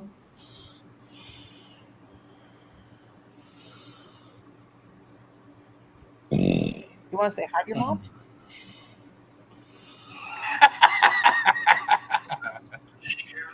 10 points. You get 10 points for that one. Let's talk about something else. The spirit. Okay. We'll get to and see who's in my house. That ghost in my house. Yeah. Yeah, you can find out who is it in the house you're at right now? No, I think my sister don't believe that her husband's in here, but I feel like he is in this house. Oh, we got to talk to him. We got to talk to him. If you guys ever do spirit investigations and you want equipment, get it from Ghost Stop. Ghost Stop has never let me down. All their equipment is good stuff. Good stuff. I think Scott wanted to talk to someone, but he thought. How much does that box cost? This cost me $89. I bought this for myself Christmas before last with my YouTube money when I had the old channel, when I made good money. Bought this, bought this for myself. Jackie, Jackie from Ghostly Findings Paranormal. Yeah. This is what she used, this Ghost Stop Spirit Box. And then, of course, I have all kinds of little items. I even have cat balls that I welcome spirits to come up and touch and turn them on. Mm-hmm. I'm a little bit witchy. What? I'm a little bit rock and roll. Why did Ghost want to touch Now here's my idea. I want you to try this. I want you to take a pink candle. Pink? Scott. A pink one. Pink, yeah. Me? And no, Scott. Oh. Mm-hmm. Scott. Yeah. Get you a pink candle and I want you to light it. She's trying to cast the love spell on you. Be careful. I want you to find your love. Okay. If you light a pink candle, your love will come. We got an app for that too. And if you want some money and you want money, light a green candle. Money is the root of all evil. Get rid of it. Not necessarily. Basically, on what you use it for. Yeah. What's a green candle for? To sell if you're horny or not? A green candle is about money. A pink one's for love, and a white one's for just peace. Yeah. Well, this house was very haunted for years. It took me years to get it to finally calm down, and so I'm not prepared to stir anything up again. Was it bad? Was it a bad energy? It wasn't. It was just from the very beginning. It started immediately, and it lasted for so many years. And I was actually like hesitant to do anything about it for a very long time because I felt guilty.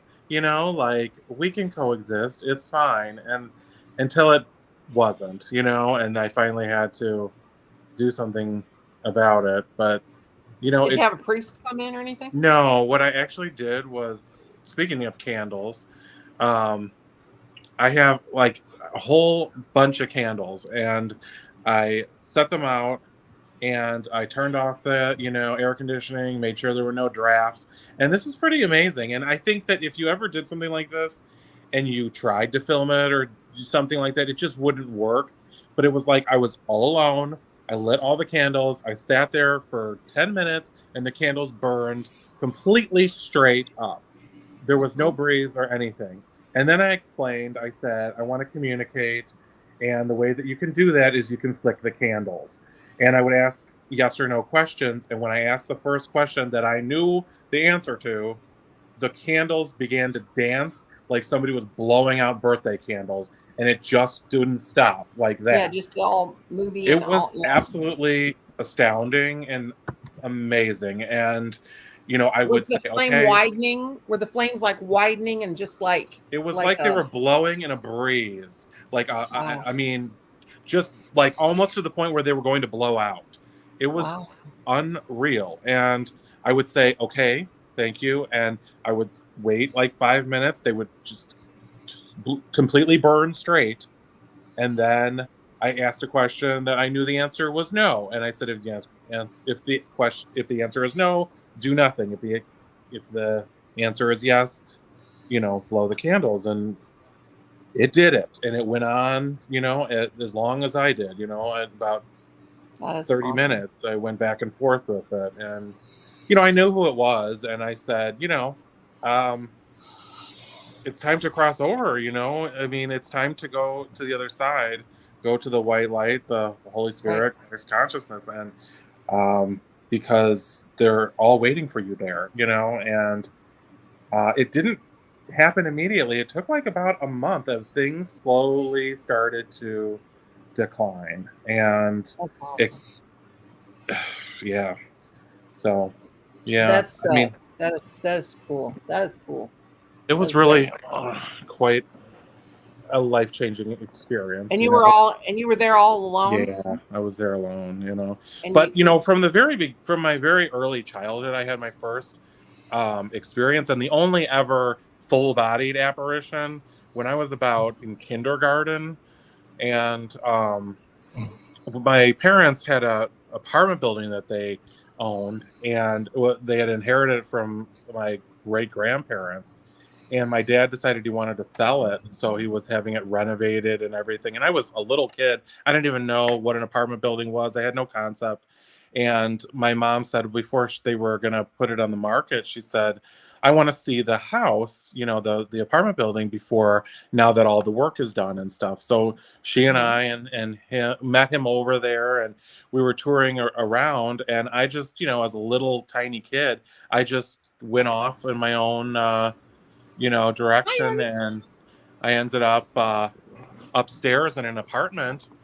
And as I'm looking around, all of a sudden I hear, hello, Scott, and I turn around, and it was a man standing there in a suit, standing right before me. And I had no concept of a ghost at that age. I mean, I never even heard the expression. It was a man. It was the only thing was that he came out of absolute nowhere, and he was literally see-through on the lower part, like where his feet would have been. And it scared me so much. I screamed, and I turned around to find out, how do I get out of here? And just no quicker than turn, look, and turn back, and it was gone. And I wonder if it was a residual. I wonder if it was a residual haunting, like someone that had actually lived there. Well, it was. I'm sure you know what residual is, where it's like a loop, and it's just like their spirit is like stuck there. Yeah. Well, this is the amazing thing was, so my mom came up and grabbed me up and ran down the stairs, and I said, there's a man here. There's a man here. And, she was terrified. My dad said, there's nobody here. There's, all the doors are locked. So he locked us in the apartment, and he went and searched the whole building, every closet, basement, everything. And he's like, there's nothing here. And then they got mad at me and said, you're lying to us. And I just had no concept of, I couldn't even say it was a ghost. You don't even know what that is, Right. But when I was much, much later, we were looking through from the photo album, and I saw a picture of a man, and I said, it just all came back to me in that instant. And I said, that's the man I saw in the apartment. And it was the apartment that my great-grandfather had lived in, and that was my great-grandfather. That is wild. Yeah. That is wild. It was, but it was like, it was so scary because I was a little tiny kid and I just had no concept of it. But, in the end, I mean, it was very, it was a really blessing, really, to have that experience, because I don't, like, so many people have to wonder if there is a life after this one, and I don't ever have to, because I saw it with my own eyes that there was something there. And that's what will convince you. Yeah. If you ever wonder, is there life after death? Are people still here on Earth? Mm-hmm. That's the kind of thing that will convince you and make you believe, because you saw it. I've only seen one spirit. I've heard, but I've only seen one in my whole entire life. And I wanted to see more, but only one manifested until into a form, and that was here back in 2002. My husband and I were asleep, and we heard just like someone was taking their hands and tapping on the wall outside of our house, like just tapping with their hands. That sounded like a hand smacking on the wall. And Kim said, "What in the world is that?" I said, "I don't know. Maybe somebody's out there once they're, I don't know what's going on." But I was like, jumped up, came to the door. We had been to my mother's house. It was on September 29th, 2002 or 3. I can't remember what year exactly, when we first lived here. I first moved here. And we had been to her birthday party. And it was cool outside. And I had laid, when we came in the house from the party, I had put my camera down on, we had a table right by the door. So I had it all laying there, my purse and everything. So I thought, well, I'm going to grab this camera and I am going to, if anybody's out there on my porch, I'm taking a picture of them. So I open up, grab the camera, open up the door, go out, open, and I'm like looking around saying, "Is there anybody out here? Who's out here?" It's like I heard him walking and then, tapping the wall first and then walking. So I'm kind of just out there. So I smoked at the time. So I thought, well, I'm going to have a cigarette. So I had a cigarette and sat there for a minute. I was awake. And we have 2 maple trees that we had just planted. Now they're like 30 feet tall, but at the time they were just little tiny things. And I heard something and I looked out in the yard and there was this mist, and it was like about 3 feet up off the ground. It was in like a mist, like spinning up and down, up and down, up and down. It was long, and I'm like, what in the crap? I grabbed that camera and I took a picture. So I turned around and I looked again, and it was gone, and it was all the way to my husband's car, and then it just kind of dissipated. So I came in the house, and my oldest son was here, and he said, "Mom, what in the hell are you doing?" I said, "I don't know. I was seeing something really weird outside." He said, "Well, did you take a picture?" And I said, because I had my camera in my hand. So he looks at it and he goes, "Oh my God." You could see a head and a shoulder. You could actually see bony, like bones inside. It kind of looked like what we perceive an alien head to be, because we've been shown what aliens supposedly look like. Yeah. It looked like that. It was like a side view. So my son was like, "Oh my God, Mom, you've got caught a spirit. Oh my God, oh my God." So at the time that show, the guys, not ghost hunters, but it was a bald-headed guy. One of the guys' last name was Wilson.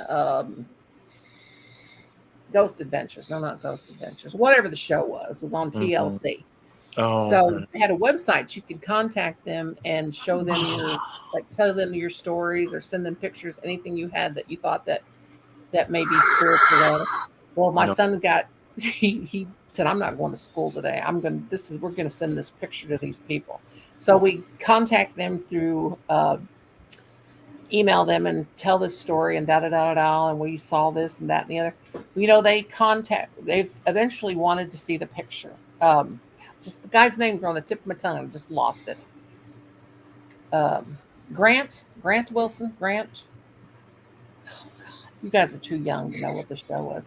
But anyway, Mythbusters. No, it wasn't Mythbusters. It was Grant Wilson. Can't think. And the other guy was bald. But anyway, we went through this whole process within a 2-week period of time, and we were contacting back and forth. And we actually had a lady calling us from the show, and this and that and the other. And they said, "We can come and investigate your property and stuff like this. So you have pictures?" And we said, "Yes, we have pictures." And they said, "Can you show us the picture?" And we said, I don't want to show you the picture because I don't want you to steal my picture and this and that and the other." So they assured us and promised us they would not steal the picture and whatever. They wanted to see it. So we sent the picture in, and they were like really, really interested. Well, they were going to come here and do an investigation, but they wanted us to put up like 60 people in a hotel, pay for it ourselves, this camera crew and everything. And I'm like, forget it. So Yeah. Grant Hiroshima on Mythbuster. No, not Grant Hiroshima. No, his name was Grant Wilson. I know that much. But anyway, my husband, a little bit after that, my husband was down in this, because we moved in at the end of summer. Well, we were here a year, so it couldn't have been the next time. But anyway, he was tilling up the ground to get the garden ready that spring. And he went a little bit further with the garden because he wanted to plant corn. Well, he's digging around and he finds this ring, a turquoise ring that was in really, really bad shape, like looked like it's no telling how old. Then he's working some more and he finds this patch. And it's like a patch that would be on a shirt with somebody's name that said Vicky. Okay. Mm-hmm. And well, anyway, later on we found out that this girl she had met a GI. We live close to Fort Leonard Wood, which is here in Missouri, like 20 miles. And a lot of women date the GIs, what we call them GIs, the Army guys. Well, this girl had met this Army guy, and they were both asphyxiated in a car real close to actually on our property. At the time, it was just vacant property and kids just drive down the road and make out and stuff like that. Well, they both died in the car from asphyxiation because at the time you could do that. Nowadays, cars aren't like that. Well, so they were getting it on in the car and then they got getting it on in the car and they had the heat on and that's how they both died. What a way to go. So anyway, what a way Ron to go. He got scared. Ron's but gone. Anyway, as I'm talking about the story, my brother goes, wait a minute, because my brother didn't know where we had moved yet. It had been like a good year, but he didn't know. So we told him where we were, and he goes, and we were talking about we didn't mention the names or anything. He goes, oh my God, you live Can I ask a question? Yeah, where you at? I'm in the kitchen. Can I ask you one question? Yeah. Since you found these people and they died in the car from doing it, is that why you don't like doing it? No, I don't like doing it because I hate penises. Okay. And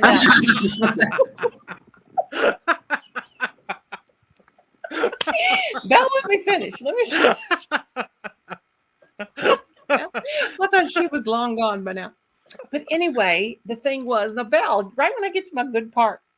So as we're talking about this, my brother goes, the exhaust from the old cars. My brother goes, that you guys live out there where that Vicky Sands died. And we went, what? Okay, because the patch that we found said Vicky on it. Yeah. Okay. So my brother says, because my brother is like 13 years older than me. Because you guys moved out there where Vicky Sands died? I'm like, wait a minute. We were freaking. So he tells us this whole story and all this stuff. And he said she used to work at a gas station. And I'm thinking, patch, gas station with the name Vicky. So was that her uniform? Her name was Vicky. Was that her uniform that you found? I guess. We found that turquoise ring. So I don't know how the patch, because how did the patch get out there in the air? But anyway, maybe that was her blouse that was from the patch, and maybe she was like, getting freaky, and then threw the blouse out the window. She changed. She changed. She changed. I didn't think of it that way. She just in the heat of the moment, she just flung the blouse out the window. Yeah. She changed her uniform top. That's it. You got it. Stop. Oh my God, we know what happened. We're like sleuths. We just cracked. We are sleuthing. Vicky was being splayed in the back seat of a Buick, and she just got off her shift. It was a Buick. How did you know? No, I don't know what it was. I think it was a 57 Chevy or something. I don't know. Belle, get up here. But we sleuthed it out, man. We figured it out. Oh my God. Belle, we figured out the whole story. Are you listening? But that isn't that bizarre though? Isn't that bizarre? So let me tell you what it did to my husband. Years after that, every time he would be bad and get drunk, we would do a Vicky on him. So I had to whoa, Belle. Hey, Belle. Hey. She's like, oh, it's like she slipped her top back on. Hello. I had to take my bra off. It was a moment I had to. Honey, bras are meant to not be worn.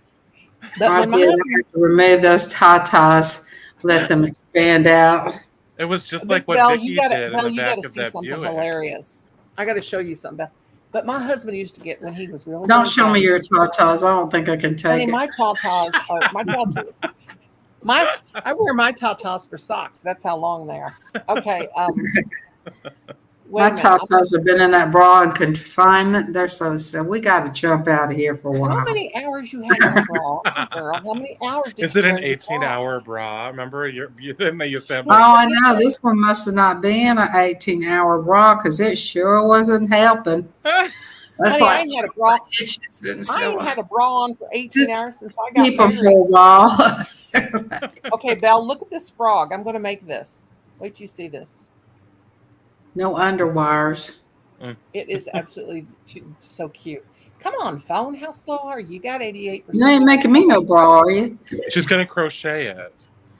Oh, that's cute. Is it a frog? It's a frog wearing a Aw, top with draggy tits. I mean, saggy tits. Look. Oh, that's Oh cute. my Can you god. see the saggy I think you should boobs? make that for Scott. Send it to him. He'll do a mail call.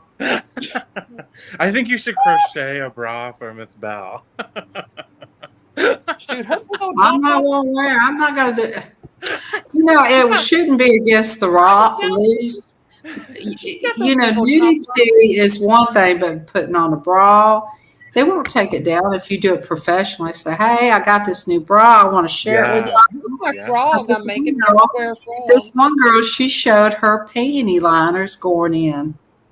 Really? She showed her acting, and she was cute too. I mean, she had it going on with the body, and she showed a little bit of her.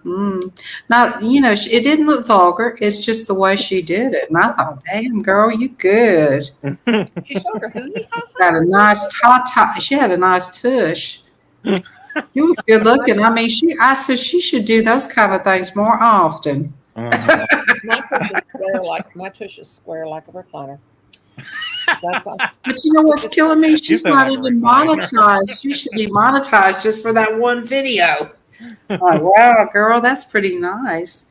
Well, I was just She going to looked pretty say, good. It looked like a bathing suit on her, but she put on the underwear. She said, look, I'll show you what they look like. I'm like, okay. Belle, you want me to crochet you a bra? A bikini top? You know what? What you should do is crochet this one girl. She's real small built. She would be your perfect model. She would model it. Well, I'm going to crochet Ron. Her name is Purple Tube. I recommend you to watch her. Purple I'll show you when I want to Tube. crochet Ron and Purple Scott. Tube. She's a very attractive young lady. I had a friend that wanted me to make him a cockadoodle. You should make her. You should make her a bathing suit. She's really a pretty girl, but she has sort of a purple tube. What did you say? That you had a friend that wanted you to make him a what? A friend that wanted me to make him a crochet cockadoodle do. It was a wee wee warmer, but it was like a rooster. Oh, At the head, it had a rooster. Is that for a scrap dog? That was like something you would want. He wanted a woolly warmer. And, No, don't tell him I said that. He'd get mad at me. he said, Noni, you got to come down and measure. Scott needs a PO box. Okay, you got to come down and measure. I told him I had to come measure to make him a cockadoodle do. And so he said, okay, come on down. He said, okay, cockadoodle do. Yeah, he don't like girls. No, he don't care. And so then when I got down there and I said, okay, let me measure it. So I get the right size. He was too scared for me to measure his wee wee. He said, I don't trust you with touching my wee wee. Okay. Let's call out the wee wee toucher. Oh, that's the pattern. What was that? Oh my God! It even goes on the cock. It holds the balls. It holds everything intact. Ties them up. Holds them up. Now, how does that stay up though? Just It's a little cutie. It stays on. He says cock-a-doodle do to you. And he says, I've got you guys some doodle do. Maybe you only wear that while you're lying down. You can get or maybe when you're having a dance. You know, them stripper dances. Yeah. So Ron, send me your measurements. We'll see what we can do. Send me your measurements. But you have to make sure it rises. You know, you have to show the sunshine. And send us a picture of what you're showing. Once it gets in the little sock. See, this is nighttime. I think you should do a dragon. Oh, well, he likes dragons. Do a little green dragon. Ron was talking about elephants. We have elephant here. Remember Ron when he was talking about an elephant? Oh, Man, yeah. that pussycat's getting mad. What's new, pussycat? Well, Ron says 7.2. Is that 7.2? Is that your shoe size or? it's pussycat. I want my pussy. I'm laying down. I've got to lay down.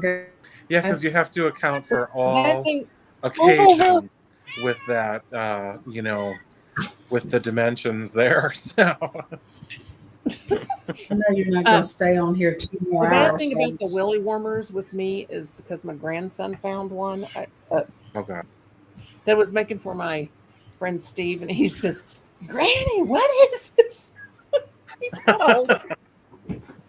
Yeah, you probably don't expect your grandma to be making one of those. I'm going to tilt that Well, down. my grandson, he's 5, but he thinks I'm a magician. He thinks I'm so freaking awesome because I can make these things out of string. Right. So he tells his other grandma, he puts his mom told me he put his hands on his hips and he said, little grandma, because I'm big grandma, big pink grandma, a big pink granny, big pink granny. He says, don't you wish you could make things out of string like big pink granny? And my son says, don't you wish your girlfriend was hot like me? Because when he said it,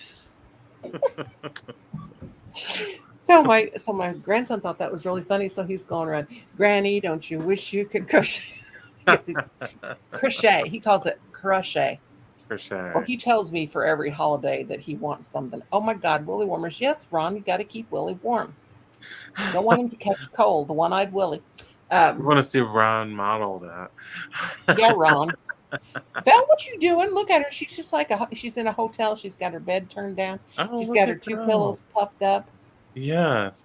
Don't forget to fluff those pillows, Miss. Fluff them, Belle. And we don't mean fart on them because girls fluff. Knowing Belle, she'll fart on them and then somebody will lay on them accidentally and get the pink eye. Where'd she go? You know what she's doing? She's slipping into something more comfortable. Oh, yes. Well, you said she already took the bra off, so she's probably slipping into her negligee right now. Good Lord. Speaking of being an old lady and her wearing high a heels and feather boa. Shut them out. Just throw on something simple. She already did a strip tease for us one night. She was singing the stripper song. She had that feather boa going like that. Ron, get your booty back up here. Where's Ron? Ron says, I guess I better drop him the link. Ron says, for real, I've had a cold willy unless I was in cold water. Oh, no, that was James. Oh, sorry, Ron. No, James said, for real, I've had a cold willy. And well, Arnie's going to smack me. She's going to come out modeling. Yes. Yeah. I totally will. No shame in my game. Oh, and I will fluff it, says Ron. Okay. We'll take you up on that. Come on, Ron. I like it. I like to get in there with Ron in the morning when he's up there coloring and giving a hard time. Yeah. This morning we were talking about something, but it's been so many hours ago I forgot. What was it, Ron? Where'd the Belle go? I think she fell. I hope she don't bump her head and come out of the bathroom. And my God, Miss Belle. Okay, she is not putting on that negligee. Here's what Hardin said. For real, I've had a cold willy unless I was in the cold. And then 96 gal, did I ever turn you blue? Let me see. I don't know. I like how Belle just leaves in the middle to go switch into something more comfortable. He says, I don't remember. Belle is sending me private pics. I bet she is. From the bathroom. Okay, 96 gal. 96 gal, you want to come up? Now she's blowing bubbles, Ron said. God. Belle, what you doing in there? Damn, Belle.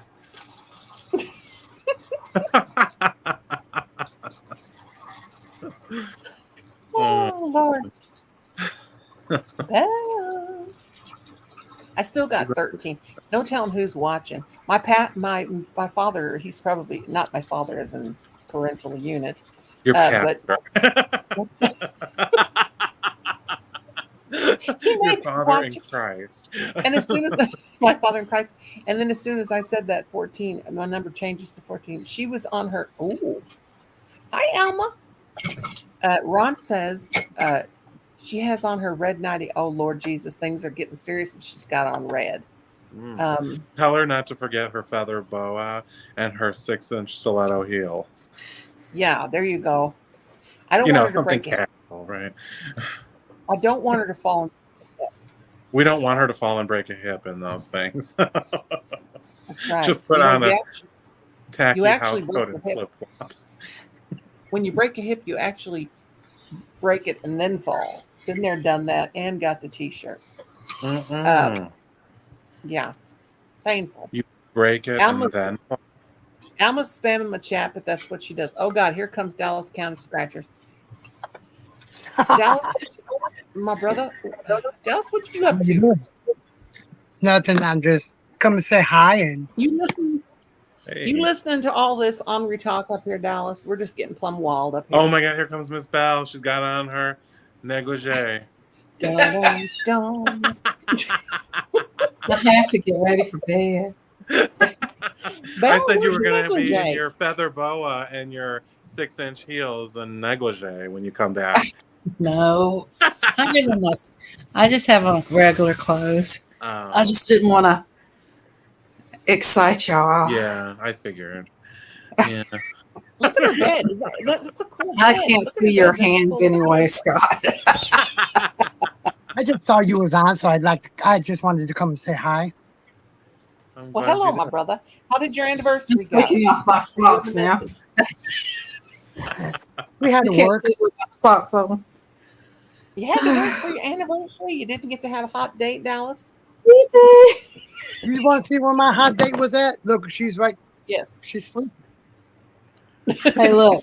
We can play peekaboo under our bed covers. She's sleeping. No, she had to work today. I didn't have to work. I was off. I got something coming up for her. She just don't know it yet. Peekaboo. I see you. Could I ask you, when I go to chat, I can't see the chat. Why does it say private? Nobody can see it, and I don't know why. I don't know why. It's not that I don't have it on. But she's got it on. Nobody. She's got it on subscribers only, so I guess it's up here on the chat. No, I don't. I took it off subscribers only. It's for everybody. That's the first time I've seen that happen.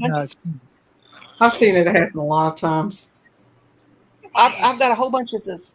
I got a whole bunch. I can't even talk up here. I got all kinds of stuff in my private chat. Ron's you got technical difficulty going on. It's the spirits in your house making this happen, right? Ron's talking about the mayo for something. Maybe mayo would help, and put mustard on it, and my toes smell like bologna. I'm so happy about that. It's close. I had more people go watch my last live.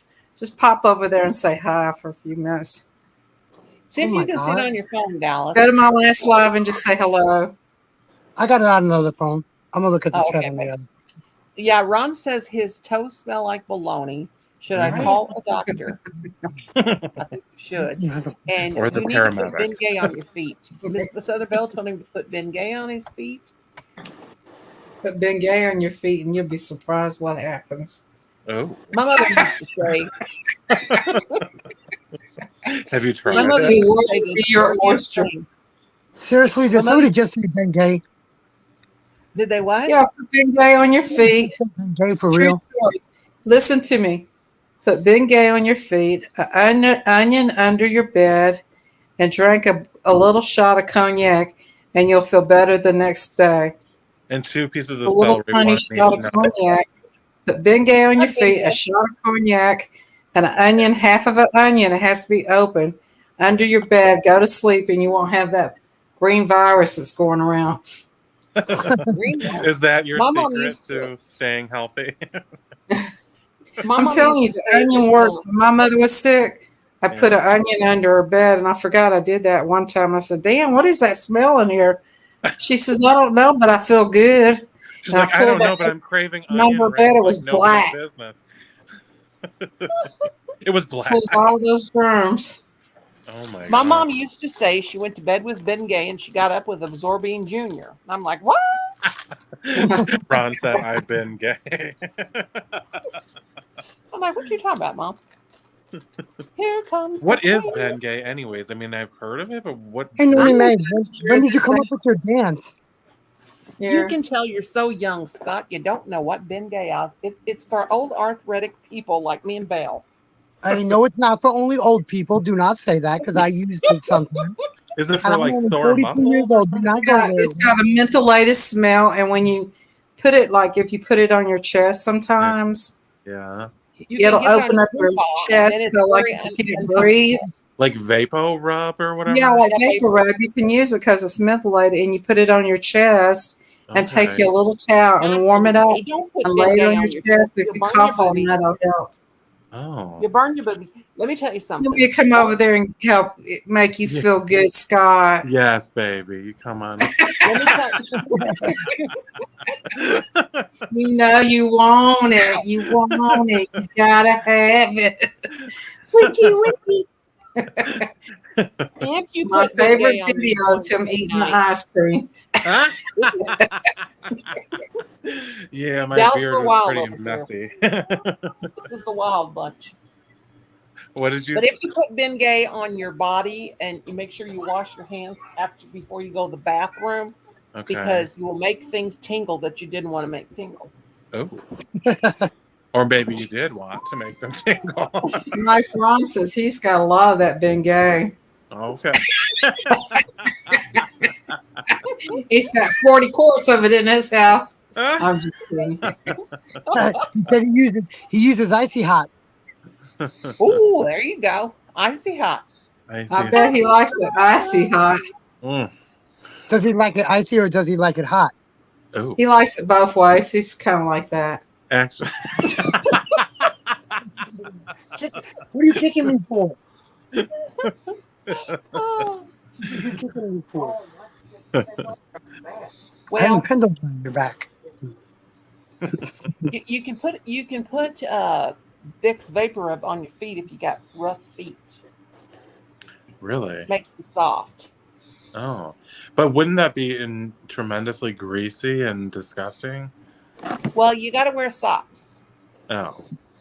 No, I don't think you have to wear socks, but it'd be a good idea. Your sheets would be destroyed, probably, if you didn't. I wear socks 365 days a year. I got cold feet, even when I was young. If I wear socks, I'm going to tell you the truth.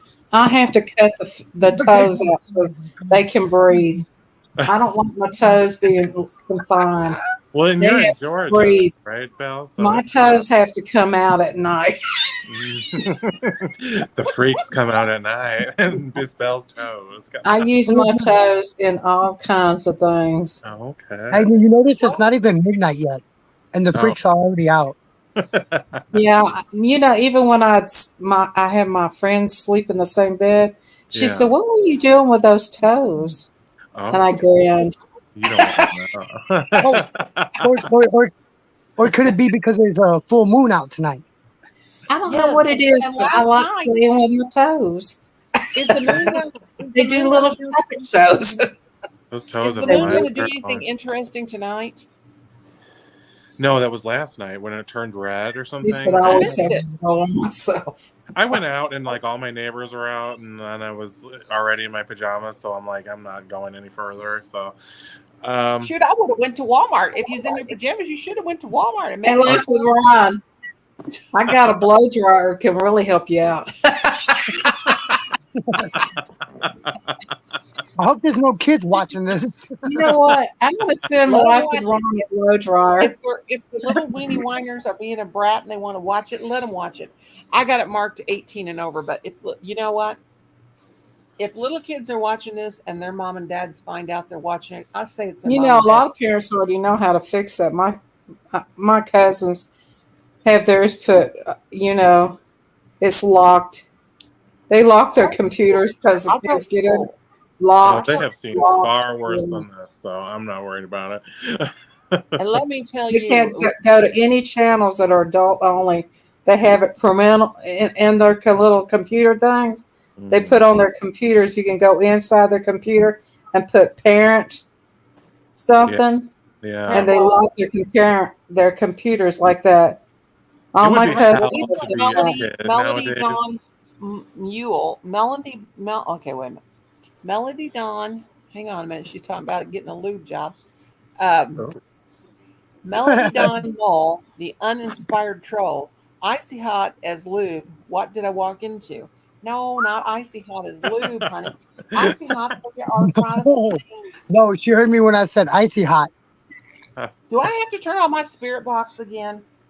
Now, come on. But wouldn't it be Come hell on. to be a kid right now? Because you couldn't get away with anything. I mean, your parents would know everything that you did on the computer.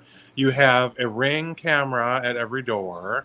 So it's not like you could even sneak out. Even when they're out of town, they would know. I mean, you know. Well, let me tell that would you. really- Well, I don't like if kids want to be bad and they want to find out this stuff, you know, I don't like kids these days because you can't well, whip then them. why don't they just go ahead and let them teach sex education in the schools and quit being a jerk about that? Because they're going to learn it anyway. Better to have learned the good, the bad, and the ugly in school than to learn it outside on the streets, in my opinion. And that's Oh, where yeah, they're learning it. I agree with that. And that's No, where I they're agree. learning it. Now, And my if kids, you're a parent, you should teach your kids about sex. I'm going to tell you, parents out there, you need to sit down and talk to your kids about sex. my mother, she If they're did. going to go out and learn about it anyway, better to have learned from you, You might as you well know, be. Than than to learn from a I never stranger. wanted to have it. And What's my mother that? I said, my mother told me so much about sex, I never wanted to have it. Oh my god. My daddy always told me if you're gonna do things, it's better if you learn them at home than learn them on the street. Exactly. You And know, they're my going to do kids- it anyway. So why not parents take the initiative, sit down with their kids, and teach them about sex? If you're not going to teach your kids about sex, Parents are the let first the teachers. schools teach them the proper way. Parents are Because teachers. you know they're going to go out and they're going to do it. There's no, Oh, you have no control over people. Right.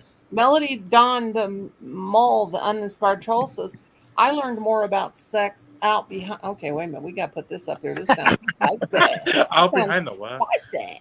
I learned more about sex out behind the school than I did in the school. What were you doing So- out behind the school? What you doing out behind the school, girl? You know why she was out behind the school? Because she was missing sex education in school. That's right. There is a young girl that comes in my store, and I know she's about 14. She's pregnant, poor baby. But you know, she probably didn't have good upbringing from her parents. My mother was different. My Think mother about it, believed that a woman's body is beautiful. So, you know, she thinks you Oh, should dear love God. your Take body. that down. Let's put this in back up I there. want to get from Wrong. jerking. Wrong. Felt Put your back. good. Okay. Kids you are different these days. They do what they want. You Well, let me can't tell y'all a story. Let me tell Do you know y'all what a I story. call this generation? This generation of kids? I call them the I don't give a F generation because they don't care about nobody or or themselves. Like Oh, I Melody, had that's this- bad. but I had this Well- conversation yesterday on somebody's panel. I had to walk all the way. I was in high school when there was no cell phones at all. Before cell phones even came out. I had to walk Right. all the way home with my friends. They left me before I had to walk furthest away from the school. They left me. I had to walk all the way home, get on the phone at home, and call them to make sure they made it home all right. These kids nowadays, they got these cell phones. They got cell phones where they can call their friends on the way home. I had it to where we couldn't do that. We had to wait till we all Well, got it's home. because We it's didn't have not. electricity when I was a kid. Kids today are going through a lot more than you think. I'm going to answer your question on that one. Kids today do have more electronical things and everything, but the world is worse than it was back then when we were growing up. Oh yeah, for sure, for sure. Yeah, they Yeah. need those cell phones. You know why they need those cell phones? Because that guy down the street pulls his thing out to them, or some idiot knocks a kid off, or somebody grabs a kid, they need that cell phone. They need some type of protection because the parents working, both parents are working. Back then, parents could be parents. Everything didn't cost $1 million to have a home, bills and everything. Now both parents have to work. Right. So, and it's hard to keep track of your kids these days. Both parents have to work and the kid has to fend for himself, and that's the truth. Sure. Gosh, No, for we sure. And did it a lot costs of work. money to have a babysitter. So you look at it this way. Let's just say hypothetically, you've got 2 kids, one's mentally challenged, okay? Well, you Yeah. got the one that's not mentally challenged helping you out with the mentally challenged one because that's the bright kid. The bright kid's going to be rebellious against that kid when he gets older Right, 96 gallons. because he can't stand that kid because the kid had to help raise that kid because you needed that kid. And then your wife passed away, let's say that. Give you a little bit more edge to depression. So you have to take care of the mentally challenged kid, and the other kid helps you take care of the mentally challenged kid. You go work all day long. You play father and mother. It's hard. It's hard. And there's a lot of people out there doing that. My son, when he was born, he gotten cerebral palsy, so I know how it is to. And then nowadays, some of the kids' some of the families only have one parent. Either it be the mother or it be the father. Some of them don't even have either one of them. Right. Yeah, and and I've seen people like that, and I have been. You know how they say if you see somebody, you try to help them out. I've helped out a lot of parents. I was a lady down the street when I lived in Smyrna. She had 5 kids, and she was working, and she had this guy. I don't know if it was her husband or not. He was, I don't know what he was about, but they'd come run down to me, and I cook. I made good money then.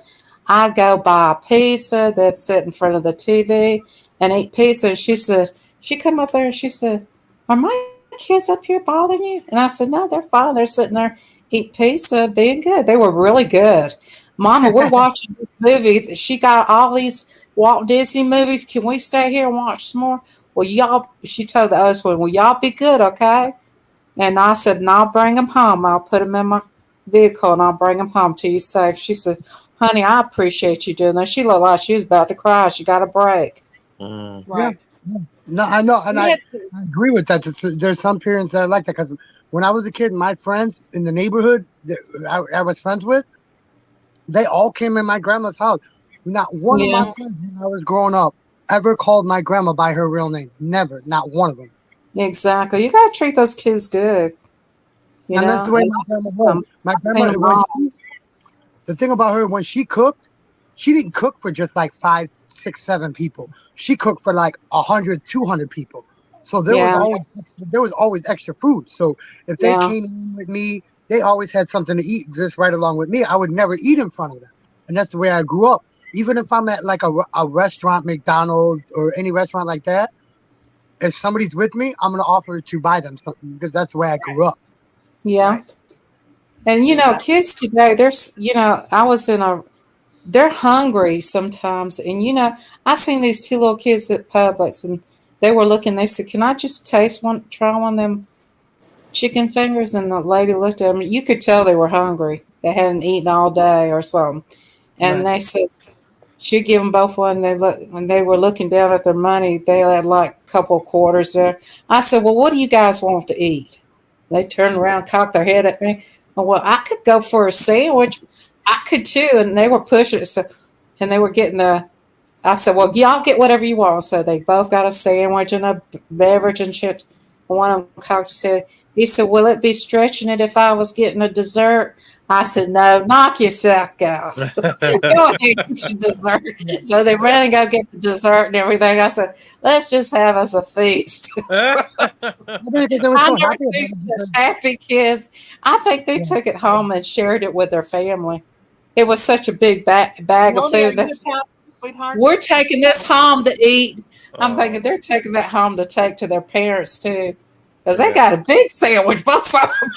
Yeah. The 3 I foot said, long. and 3 bags of chips and 2 desserts. I was like, they're feeding their family at home. Yeah. Shoot. We had Oh, before we moved out I'll never here. forget Before we, that. That was Yeah. before funny. we moved out here, we lived in town, and there was this family that lived on the corner and from us, and I don't know what the deal was with the mother. I never really got to know the mother, but there was 2 little girls and a little boy. And I'd be outside with Colin, he was be playing with him, and they'd come up in the yard and they would I had him out in his little plastic swimming pool one day, and the oldest girl was about 12. The other one, there were 9. I think one girl was 9, that boy was 7 or something like that. And so they came up, and they said, "Oh, what are you playing with your son?" And I said, "Yes." And they go, "He's got a nice swimming pool." And it was just one of those cheap plastic swimming pools from Walmart. "Oh, hello, sweet baby dog. Look at that precious puppy." Cute. It's a chihuahua. That's my thing. We do chihuahuas and wieners around here. But anyway, what they wanted to do is they wanted to get in the swimming pool, but I was kind of hesitant about letting them in because I didn't know the kids, and whatever. So anyway, the little girl that was about 9, she says, "When are you guys going to go in and eat lunch?" And I was like, "Oh my God," because it was about lunchtime, and this child, Hello, Miss Southern Belle. when she said that because she was That's hungry. me. Anyway, Just can I finish, please? Thank you very much. But anyway, she said, "When are you guys going to go in and eat lunch?" And I said, "Well, we're probably going to go in and eat lunch a little bit." And I said, "Are you guys hungry?" The little girl goes, "Yeah, my mom didn't come home last night, and we haven't had anything to eat." And I went, "Oh my God, your mom didn't come home last night?" Well, the oldest sister was 12. But she was old. I'm sure from talking to her just in that short period of time, I could tell that she was mature enough to, because to be with her siblings overnight and whatever. But when she said her mom didn't come home last night, well, I think the little girl's name was Teresa or Heather or something. I don't know what it was. I don't remember the oldest one's name was Michelle, and she said, "Shut up," to her little sister. "Shut up." And I'm like, "Oh, what do I do?" This is summer break. I'm not working because teachers don't work in the summertime. And I'm like, got these kids here, and I've seen this so many times. I recognize children when they talk like this and blah, blah, blah, blah. And Yeah. so I'm like, oh my gosh, don't want to interfere or whatever. And Mm-hmm. and you can't just bring children into your house because you Right. get a lot of trouble for that now. So Yeah. I said, "Well, would you guys like to have a little picnic out here in the front yard with Colin and I? And I'll go in and make some peanut butter and jelly sandwiches. Do you like that?" Da da da da. Because I'm going to feed these kids. I can tell they're starving. Yeah. Right. So I take Colin in the house. I told him, "You guys stay out here and sit out here, and I'll be right back." Mm-hmm. So anyway, I went in the house and I made peanut butter and jelly sandwiches and got some apples and took some chips out there and made some Kool-Aid real quick. And they stayed the whole time. They just kept looking in the window like, "Will you hurry up, lady? We're hungry," you know. And Yeah. poor kids. And I took it outside and we had a picnic table and I put everything there on the picnic table. And those kids just kept eating and eating and eating. They were literally, poor kids were so hungry. So I was really, really, my husband said, I told my husband about it when he came in. He goes, "Why did you do that? Now they'll never leave. They're going to be like a stray dog. You feed them once, they're going to come back and back and back." I'm like, "Kid, shut up," to my husband. My husband's Kim, "Shut up," whatever these kids. So the neighbor lady on the other side of them, she got wind of what I was doing. And so I didn't know her real well, but she came up and she told me, she said, "Don't get involved with those kids." She said their mother stays out for weeks at a time and leaves them there by themselves. And I'm thinking, oh my God, she knows this and she hasn't tried to do anything. Yeah. Yeah, I'm exactly. like, really? Really, really, really? Mm. So I'm like, well, we've got a community here. We've got a community watch, neighborhood watch. Something's got to be done about these poor kids. Mm-hmm. This was crazy. But what do you do? Because people they don't want to get involved when something like that happens. Because if we would have called I did eventually call family services. Yeah. It didn't If take you're a anything long. mandated reporter, yeah.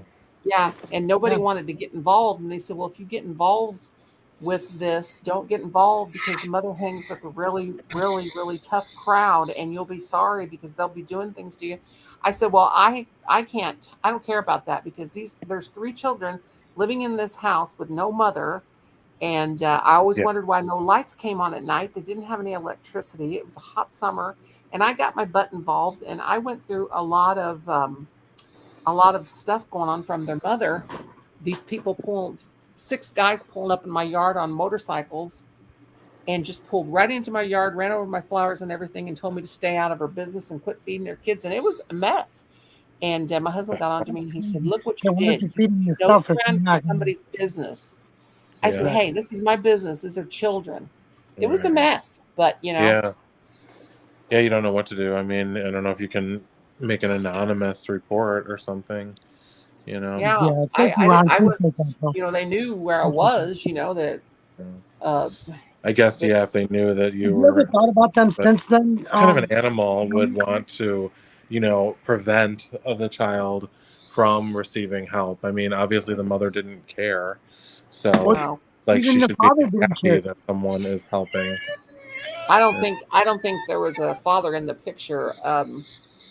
But finally, after about a month and 6 weeks, maybe 2 months is going on, and then Noni. finally, yeah, honey. Oh, Yeah, somebody I'm down gonna below. drop down. Okay, Arnie, honey, Okay. get you some Actually, rest. I have to get going myself. I Hey, got Yeah, I'm Mom. gonna have to. super early. Hey, So. Kenneth. What's up, brother? How you been doing, brother? What's up, man? What's going on, man? That's my buddy right there. That's my other brother right there, Arnie, and he's a great guy. Down the Melody scratcher. says, He changed I his was a name. He's a foster great kid guy. and lucky I got good foster parents. Yeah. What happened to Arnie? Did he pass out?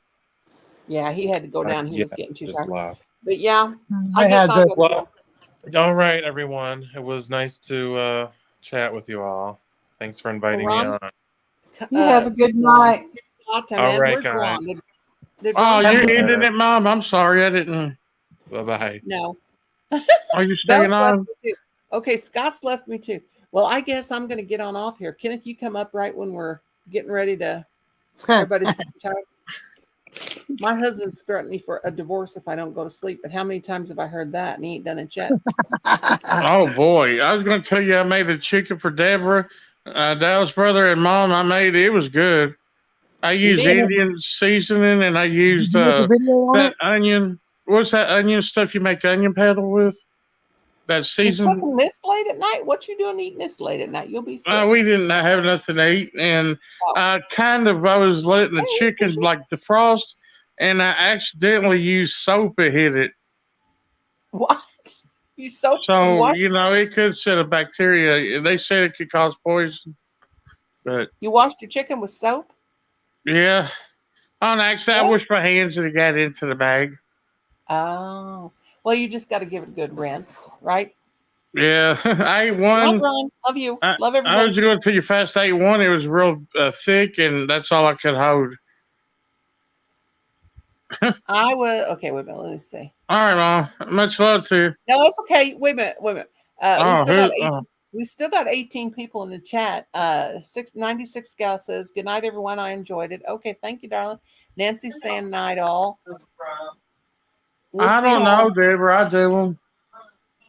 What's Deborah Yeah, doing? Nancy. Hey, I made food, and I need to wash the dishes, and my back is just like bothering me. I'm sorry. I used raw chicken on it, Deborah. I'll do it, baby. Tell baby she can. Tomorrow's another day. Rinse them good and soak them in hot water. And Yeah, soak in hot water. All right. I'm going to do that. I told Deborah I'd do it tonight. I know they were almost done. I'm sorry, Deborah. I do. is Matthew Okay, keep here? my tail. It's okay. Somebody said hi, Matthew. I don't see Matthew, but what Yeah, did I do? I was cooking and I did wrong, but my back was hurting. I told her I'd do them after my back quit hurting. Well, rest your back. I get up at 8 o'clock sometimes, and I do them at 8 in the morning.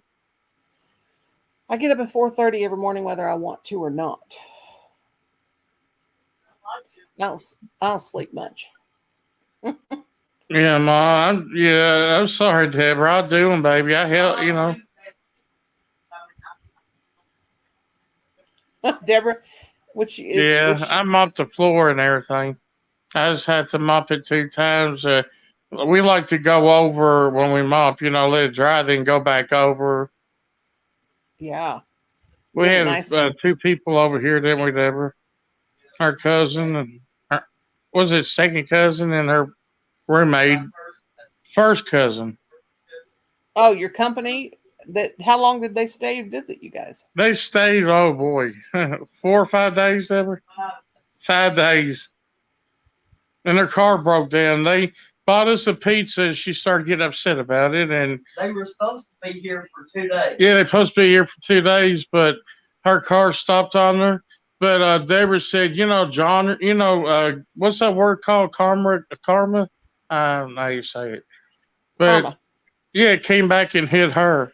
She got mad because she bought us a pizza, but they were our guests. I mean, I fixed them a burger and we fed them and they stay here for free. I don't know why people get mad like that. They got mad at you? Yeah, they got down here for vacation, got mad when they ordered a pizza. They ordered a pizza and that's the least they could have done, I would think. Yeah, Mom. So a lot of people are like that, aren't they? Nobody usually appreciates nothing, usually. Yeah. If you wait around for people to appreciate you, you might as well forget it because it never really happens. Me and Belle Yeah, I don't act like it never did. Mom, David told me to tell you that when her car broke down, that's when she raised it up about what we did. Okay, Nancy, hon. I know. I found out that Indian is basically oil and butter. This Indian guy told me.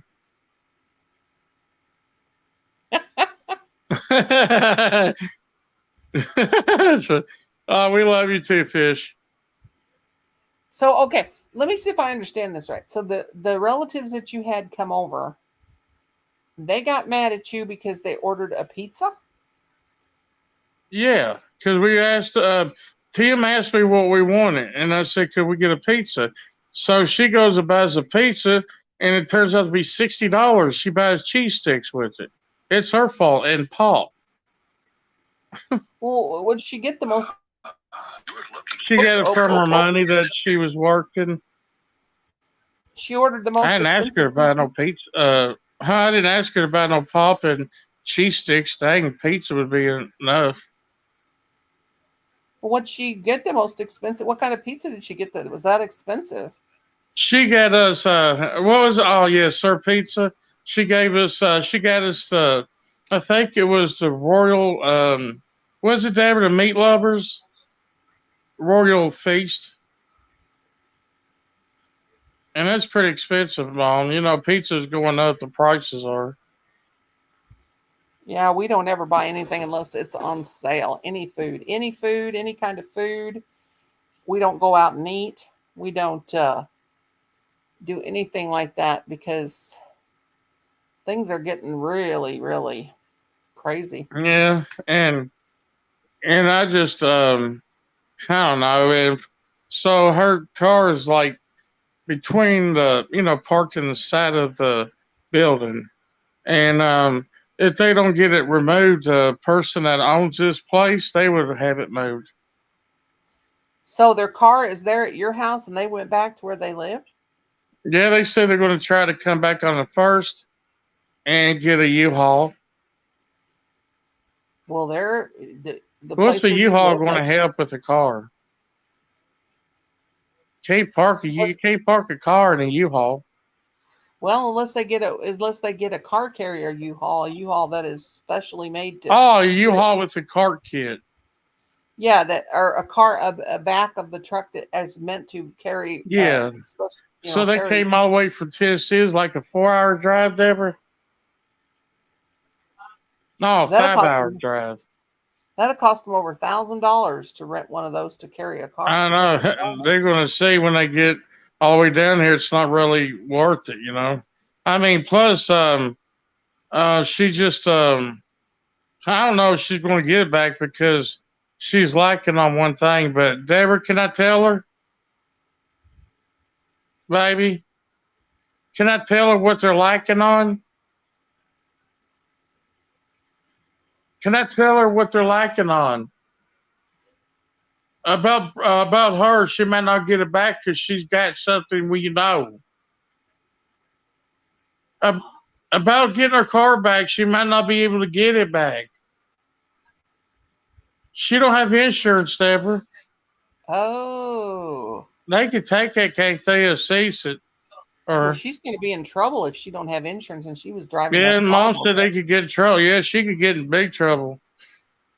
And she's I didn't leaving know. that. We didn't know she didn't have it. We rode with her, but I mean, I'm thankful that they're back in Tennessee and me and Deborah's here. No, we're not going to invite no more else people unless we get to know them and they're not like trouble. Well, she's left that car. She's left that car there, and that car's not insured. Yeah. When they. Yeah, and the cops can look the plate up, and all of a sudden she's. Yeah, if you're not insured, you can't get plates. So the thing I'm wondering about is where did they get the plates from?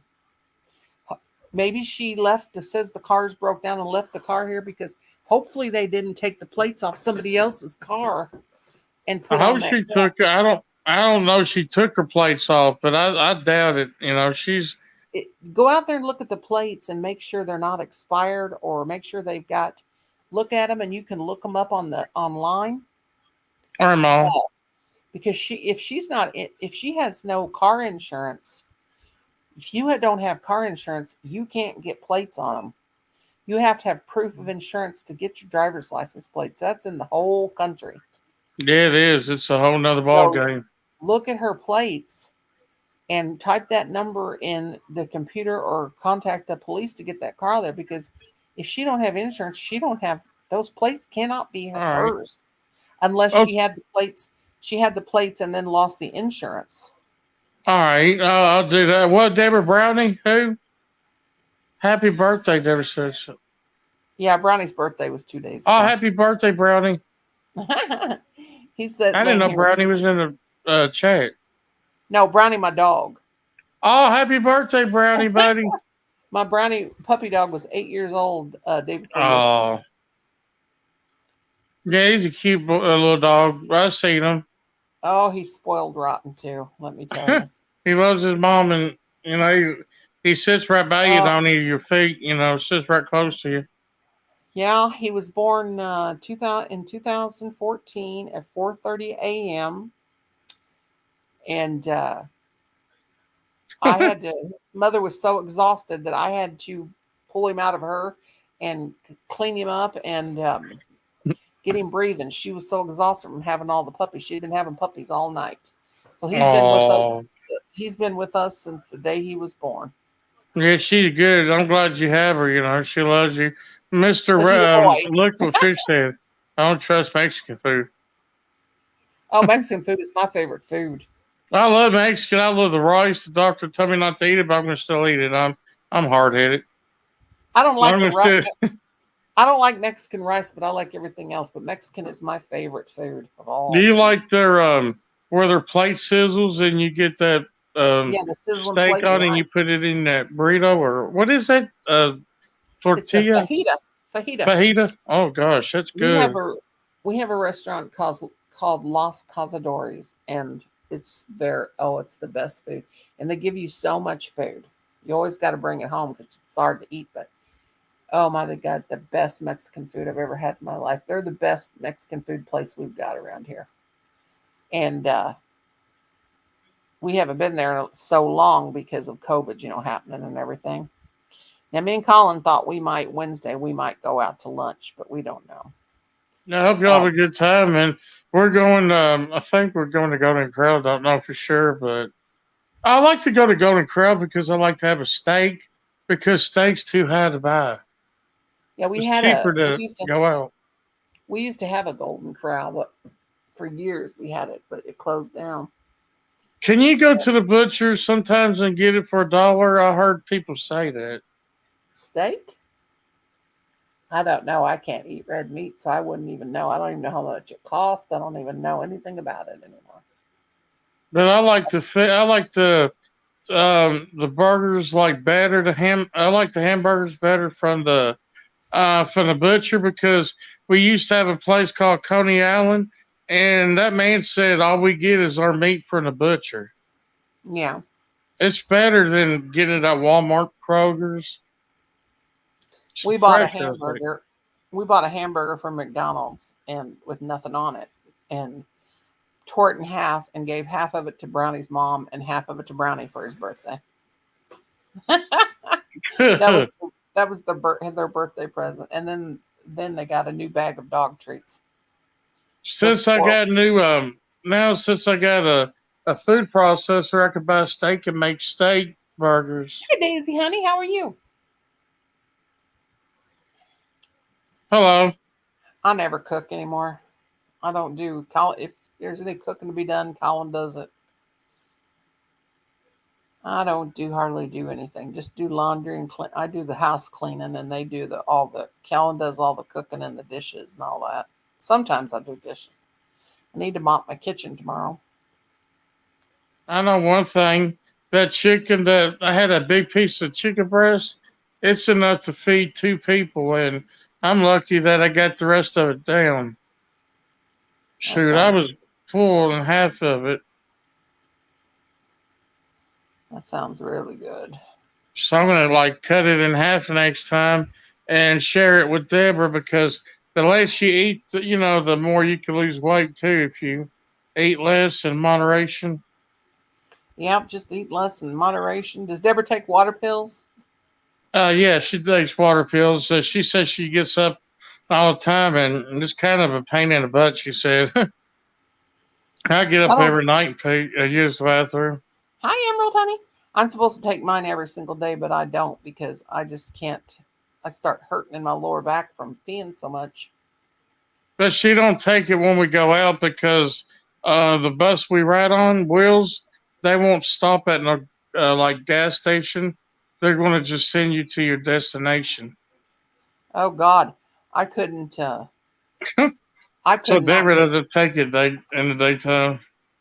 I could not go anywhere when I take a water. I cannot go anywhere and take a water pill. Not even down to the mailbox. I'll pee myself. I have to be right here by the bathroom. Is Fish still in the stream? I don't think so. I see 12 people now. They're dwindling down. I got 12 watching. I had 27 at one time, I think. All I had is mostly, I think about 50 or 60 watching before. When you were over there, I didn't have too many people come on. Like I used to have over hundreds of people. 100. Yeah, me too. But when I first came on YouTube, I would start going live. I'd have really up there in the hundreds. I couldn't. Yeah, and you seen the trouble I had on my channel, and Nancy and everybody started deleting the people. So it's. And Arnie doesn't like to come over there, but I can't help it. I told Arnie, one day you're going to have people do you that way. On YouTube, there always going to be somebody that tries to, ruin you, but you just can't let them do it. Like you said, ignore them. Who are these people? Do they you don't know? They're just. I don't know. They're a bunch of people that likes to start trouble on YouTube. I call them bad people. I don't know why they come over there and bother you. I don't either. And I said, if anybody's in here that was black, I told them, please don't take it, serious. Because they were putting that bad word in there. And that really made me mad. I just felt real uncomfortable. Yeah. There's no sense in that. People are crazy. But Reptile, he's a great guy. He comes and he talks to you, gets you to laugh. He gets on the panel to get everybody happy. Who's that? Yeah, he does that. If he sees anybody down, he'll bring you back up on him. Who are you talking about? Fish. Oh, Fish. Yeah, he's a good boy. I like that lizard. A good boy. Is that getting Mr. Reptile? We call him Fish because he used to be he used to have. He's changed his name a whole bunch, but I think he was Toronto Aquatics when Brenda first met him, and then he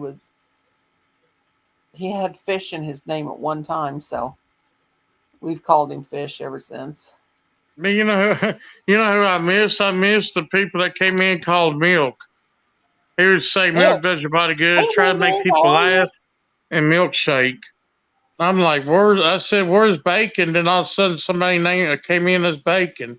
I was like, man, I'd be dang. It's best not to say anything. Yeah, trolls and stuff. But some people are nice. You got nice people out there and you got bad people. Yeah, they're just people being silly and. Yeah, some people just don't have a heart. Some people do don't have a heart. lie. Some people are just. Some people will think of people on. Whoa. I guess I shouldn't have. That was somebody's YouTube channel. Hi, Nancy again. Shanty, I miss. Chanty? You mean Chanty? Nancy's still in the stream. Hi, Nancy. Yeah, she's talking about. She's a nice lady. She's a wonderful lady. And Angela, I made them two mods. They're really great. They're really great.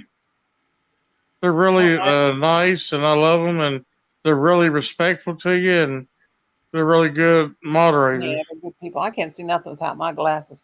Oh, God. Don't fall, phone. Don't fall. Don't. But you know what I used to do, Mom? Everybody on YouTube got Lisa from the round table. She said, you're like Oprah. You're giving everybody out wrenches. I always give everybody a wrench. Some people don't, but I do it so they can. I'm here to help. That's people. Yep, and they're good to you. And I see everybody that comes, they're respectful to you. Yep. Yeah, and I guess Arnie must have faded out. He called me and I didn't answer it because I was on YouTube, and I don't know if he went to the dentist. He said he was going today, and yeah, I think he went to the dentist today. So it must have not been real bad. He said if I'm in pain, I won't go live. Oh, yeah, I think he did go to the dentist today. I think he did go to the doctor, but he went to the dentist. I can't remember what he said. But I'm not going to call him this late. I'm going to wait tomorrow because he might already faded, passed out. Yeah. I can't believe I'm yawning, and it's not even midnight here yet. Well, I've got yarn strung here from. Does sometimes crocheting, does it help you sleep sometimes too? Used to. Get your mind off of, like my mind, it races, and if I did something like that, it would relax your mind and quit thinking of things that you like. I think of things that I can't handle sometimes. I don't race anymore. I used to when I was younger. Now I'm starting to forget everything that I ever knew. But I can still crochet when my crochet, and when I forget how to crochet, I hope I never do. That's when I will fade quickly but I read a lot too. We got to keep that brain going. Yeah, keep it going. Because you keep it going, your brain will be better. But sometimes, when you wake up, you feel like your mind's just not there. Now, see, when you're as old as me, and I have a lot of people that are my same age that tell me the same, they are the same way. When we get older, and I think it's God's way of protecting us. As we get older, we start to forget. I'm 60 years old, so I've lived a long time, and I've had lots of things to remember.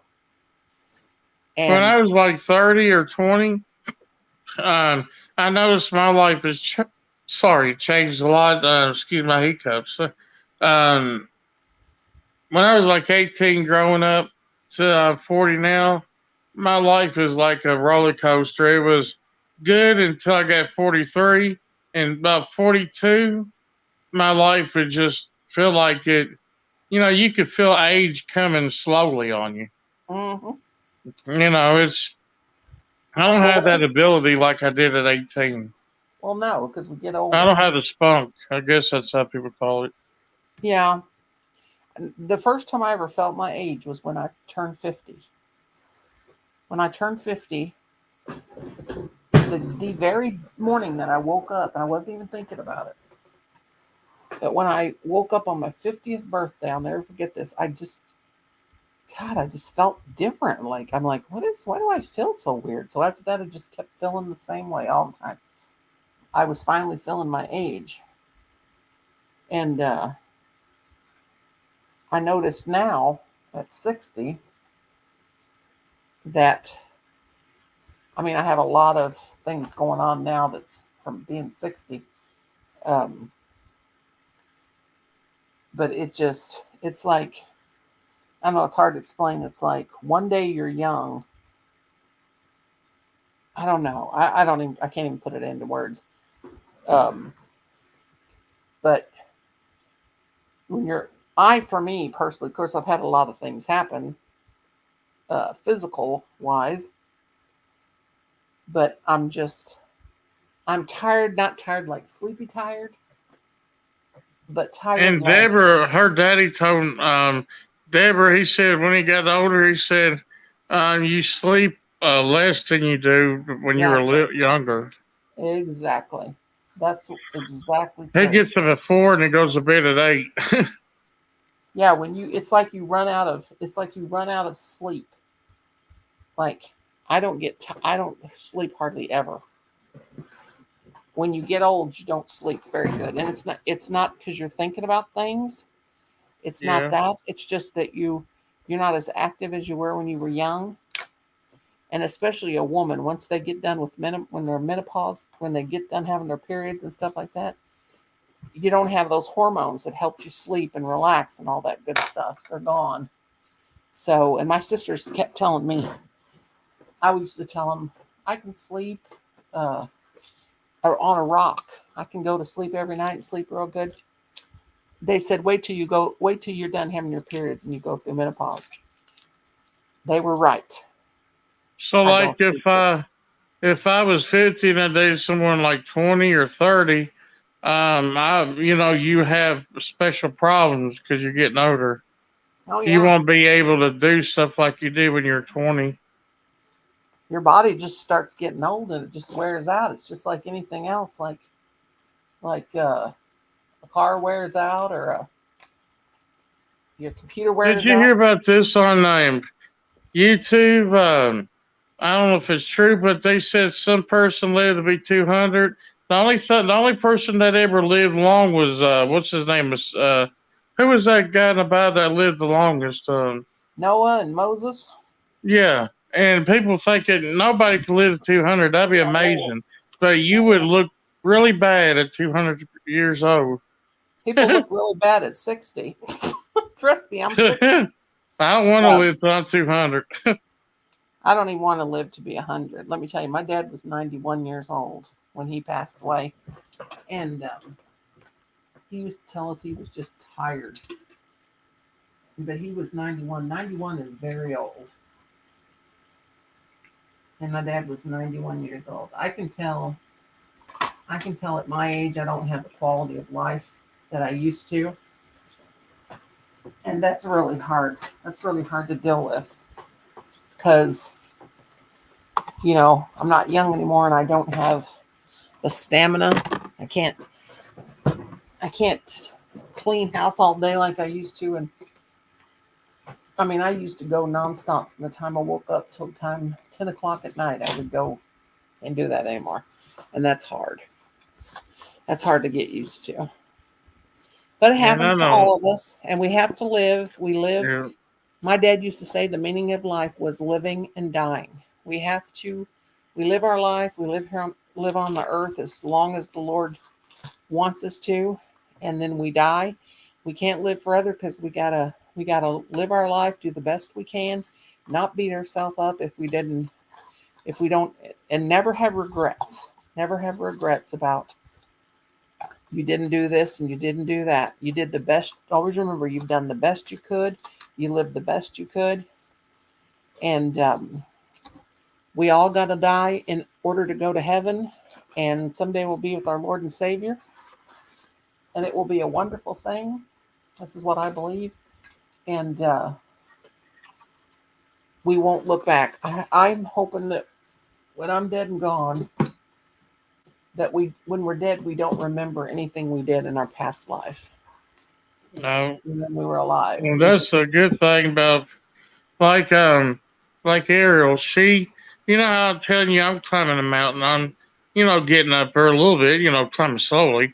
But Oh, you're Ariel, very like young. I told her, I said you got a long youth to go. You're only what 32. Mm-hmm. She got I think she's 32 if I'm not You mistaken. both got a long time to live. Yeah, I told her I feel like an old man compared to her. I'm like what 8 years or 9 years older than her. 60's old. I don't care what anybody says. What 60 is old. I But don't like. Mom, for like when I was in high school, it didn't take long before I got 30, then 40 came. So No, in 20 years have passed you by just like that's right. that. Time flies. That's what's the scary part It about sure, it. sure does. It I mean, sure my does. birthday's almost here, and I'll be 44 coming up. I used to try to tell people I was younger to keep myself happy. Oh, we're all supposed to do what we're doing. We're all supposed to age. We got to age and get old and die and move on out so the other people can come on in and live their life. Never regret your life. Never regret getting old. It's just the circle of life. Did you see this one video? It's honest truth. This boy, he never aged after he got older. He's in 20 something and looks about 20 something, look real young. And there's this little girl that's 6 years old, but she's still in like a baby's body. I Yeah. seen it and it was really sad. Some kind of what is it? Some kind of Progeria. yeah. It's Progeria. bad. She's and when she gets 16, she still wouldn't look like or 18. She still wouldn't be able to date, I guess, and be a mom or nothing because she'll still be like a baby. Yeah. We got to count our blessings. We have. Yep, I mean, my that we children. grew up, that we're Yeah. aging at like supposed to. Yep.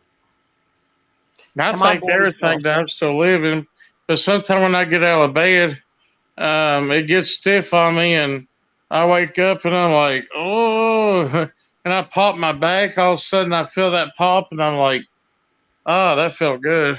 It gets worse and worse. I always think about Brenda Land. She's had such a hard time because she's all of her But I'm not children. able to twist my body like I used to. I can lay in bed, and if I turn on my right to lean down to get something, I start getting a sharp pain in my back. I'm Yep. like, oh God. Wait until you're my age. Oh man, I'll be in a wheelchair when I get older. No, you won't be in a wheelchair. Just keep walking. Just walk and get your exercise, and just keep doing your everyday stuff. And then when your everyday stuff gets hard to do, just pace yourself. Slow down. All right, I Slow will. down. And Deborah, her back was hurting, and she finally laid in the bed because she was laying in that chair and it hurt her back. That a big, it's a big reclining, chair. Hmm. And I try to help her with the pillow, and when I get up to look at her, she's almost like coming out of the chair. She's like all the way down in it, and I'm like, gosh. Yeah, I have a recliner. My recliner. I sleep. I do not sleep in a very comfortable place. I have a bed, It's but kind it of hurts. hard in it because you slide out of it when you're sleeping. You wake up. Well, no, I don't slide out. I don't recline my chair. I don't recline it. I have a footstool, so I sleep setting up. What I do is this is the chair I'm in now is my crocheting chair. This is where I crochet, and then my other chair over there is a leather chair. It's the most uncomfortable thing. You sweat in it. It's horrible. It really is. But that's where I have to sleep. That's the only place, and I can't go to sleep in the bed because it hurts for me to lay down. But ever since Oh I've had man. knee replacement. I've been sleeping in that chair since 2019. And I just have my feet up on the footstool. And I eventually go to sleep because when you get tired enough, you'll go to sleep. And I don't sleep for a very long time. But I haven't laid down in a bed for about a month or two. My friend Sam, he's about, Mom, I'm being honest, he's about 350, almost 400 pounds. Mhm. And he had his knee operated on. Really? I weigh Yeah. 360. I weigh 360 pounds. But he's doing good now, but he says that he can't help me move because of his knee. Oh, well, when you get your knee replaced, it ain't no picnic, and it ain't only because of your weight, because I weighed 360 pounds when I had my knee replaced. Now I'm 6 foot tall. But so I can carry the weight. Now I don't have no problem getting around. But So it kind of gets worse after you have a operation on it. it don't get worse. It just doesn't feel natural. I mean, you'd be surprised at the things I can do, as big as I am and tall and overweight as I am. But that's because I'm tall and I've got the height. But it doesn't get worse after you get a knee replacement. It's just that it's, like I said, it's not real. You can tell. It's hard to explain. Well, what they do is they have to cut your knee open. They cut through all your nerves. And every person that I've talked to that has had a knee replacement, I didn't even know these things. And then when I talk to them, they tell me that's the same exact thing they're going through. They cut through your knee and they cut through all the nerves. So you can't reattach nerves, especially there. So my knee has the titanium and metal. The screws are probably metal. But I have a real powerful magnet, and I can put it on the left side of my knee, and it'll stick to my knee. Oh. But when I touch my knee, I can feel that metal. Okay, this is like my hands touching it. I feel the metal in it. I feel my hand touch my knee. I can feel that there's something on my knee, but I can actually pinch my skin, but I don't feel it. You know what I mean? It doesn't hurt. And Can I ask you about my when I was younger, I rode a bike and actually I was riding a bike and somebody blew a horn in back of me. It was at nighttime, and I did a front flip up in the air and came on my shoulder down, and I broke my collarbone. So I guess when I get in my 60s or 70s, it's going to really hurt. Well, not necessarily, because I hope to God it don't. Whew. I broke my shoulder. I broke my collarbone when I was like 14 doing a cartwheel. And cartwheel, they ever try to? She did some when she was young. She's got that arch they say in your back or something. She did a bunch of flips because of her illness she had. She kind of went. It kind of got to her when she was young because she had like bipolar. When you're a kid, your body can't handle when you go through a tragedy. And she started getting really hyper when she did flips and she couldn't help it. Well, I broke my collarbone when I was 14 doing a cartwheel uphill. I was just being silly. I don't have I don't feel any arthritis pain in it or anything. Now see, I got both of my knees. Both of mine are fake. I'm bionic. I wish. But I can walk real good. I get out in those cemeteries and I get to going and I can do real good. My problem is I have a hernia in my stomach and it's really, really big, about the size of a grapefruit. And they can't operate on it because of the way it lies in my stomach. And in January, I found out that my right lung, the lower part of my lung is collapsed, which I'm breathing fine. Oh. But like I started noticing around Christmas time that it was getting hard to breathe. And I thought it's just because I got that hernia and just because I'm so overweight.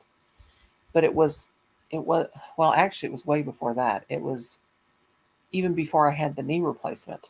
But I kept noticing my lungs were real congested and I felt funny all the time. And then we got that Omicron. We had that. We were sick for 2 weeks really bad.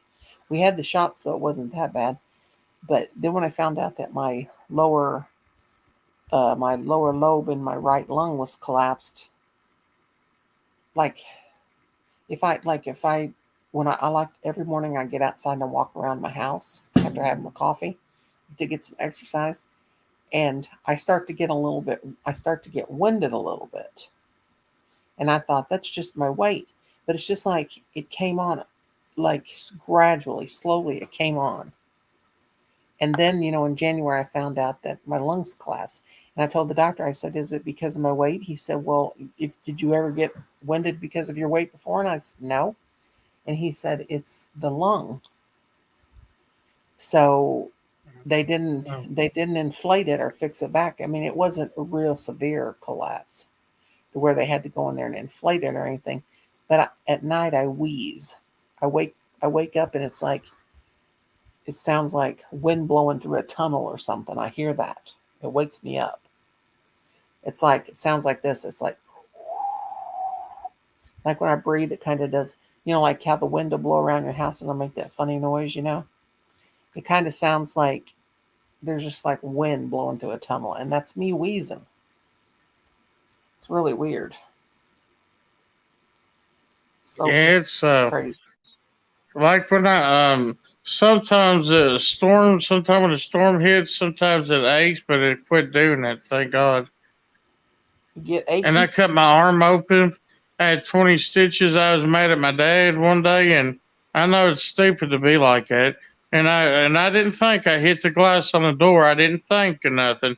And you know how when you're mad, you got that adrenaline. You got like power. So you got enough adrenaline in you.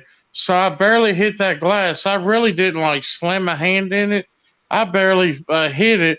It broke and it cut a big slab of meat off my arm. Ooh. And my sister-in-law was scared. She don't like watching people sew arms up.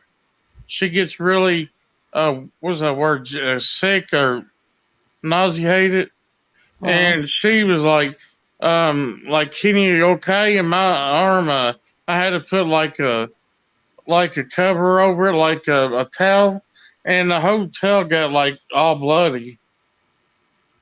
But I made it, thank God. She said, "I'm surprised you didn't faint." And the doctor said that. it's amazing what we can go through, and Yeah, it is. I didn't even feel it too bad after, because when you cut it, you can feel the pain, but you don't feel it as bad as you do the next day. yeah. And every time I try to play the game, I used to feel my arm, and you know how when you push something, you can feel a opening and shutting, opening, shutting, opening, shutting. It was just weird, but it's been since 2001, so I guess you noticed that little dash on my arm. Yeah. Yeah, Nancy, I went to the lung doctor, the pulmonologist, and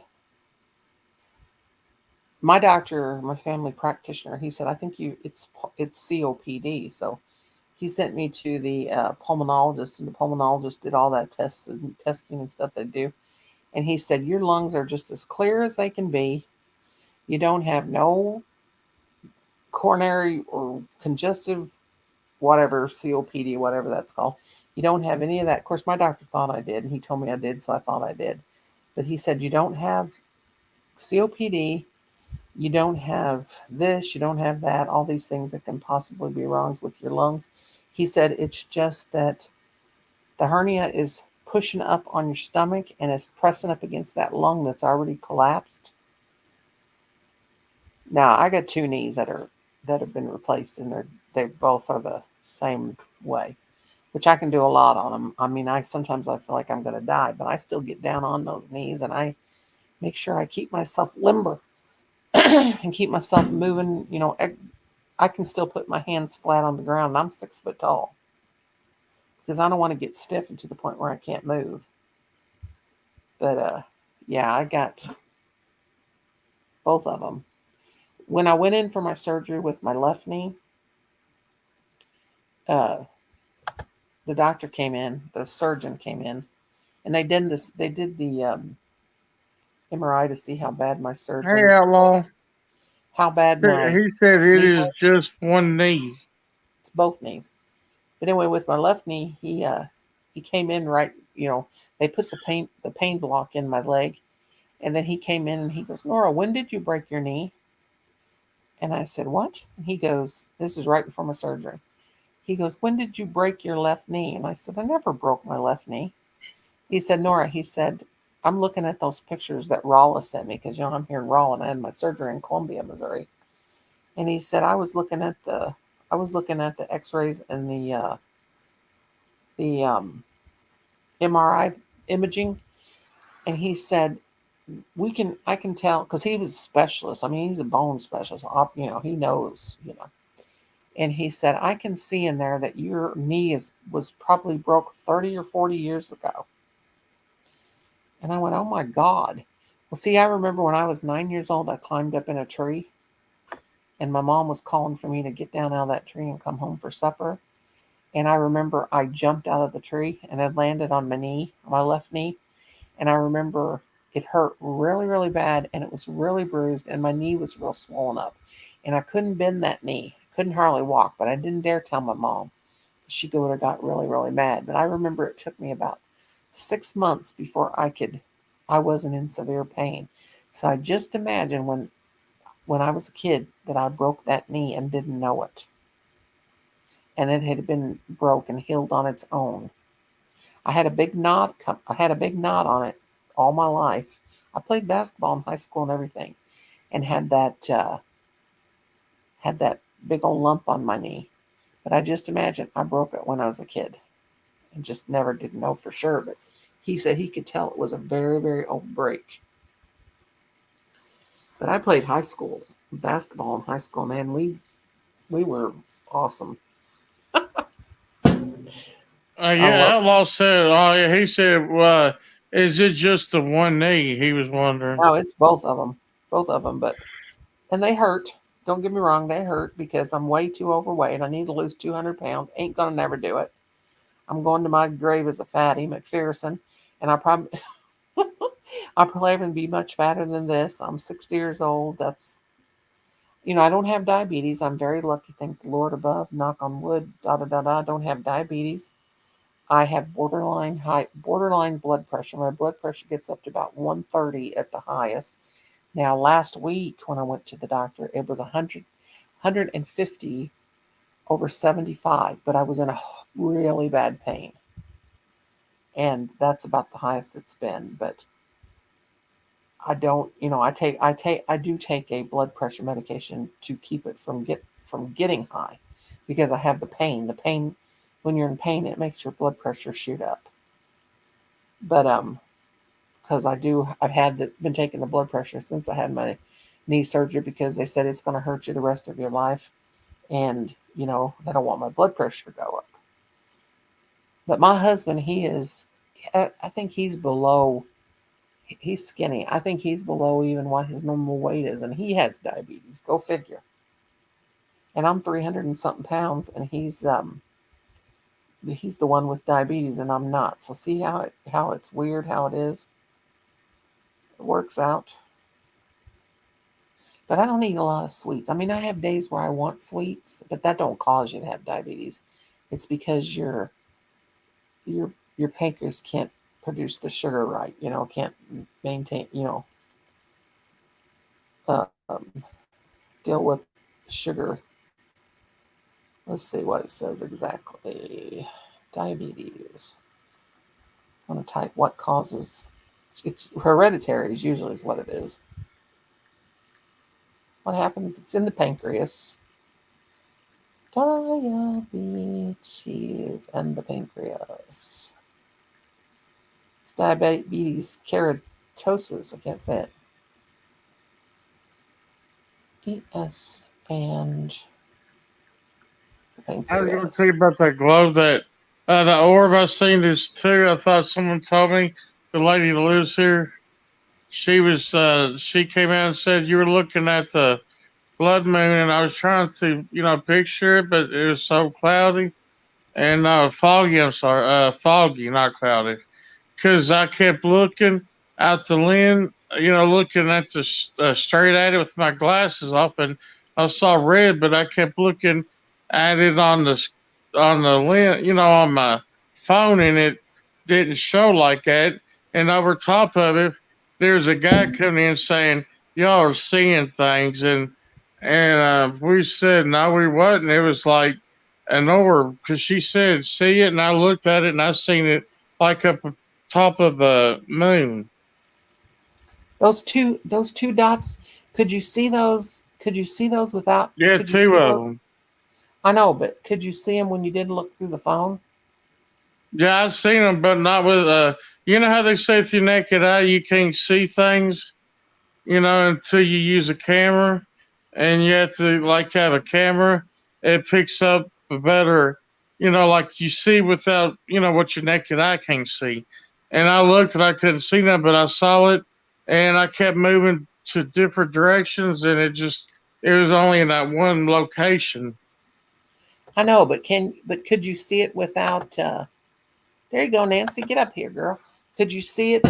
Could you see it? Could you see it? What I'm saying without looking through the camera. I could see it only with the phone I'm using. I couldn't see it any other way. I looked and I told this one person, the dude, he's a really great guy. He said, "Is it a UFO?" And I said, "No, it's not a UFO because a UFO would be seen with the naked eye. This is, like you said, orbs, and orbs cannot be seen with the naked eye." Okay, I'm going to show you the orb in my channel.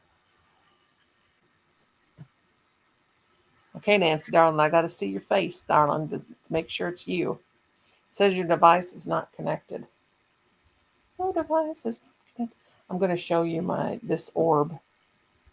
I just didn't expect nothing to happen. I was just hoping I got the moon, but somehow the moon didn't come out the way I wanted to. I was really aggravated.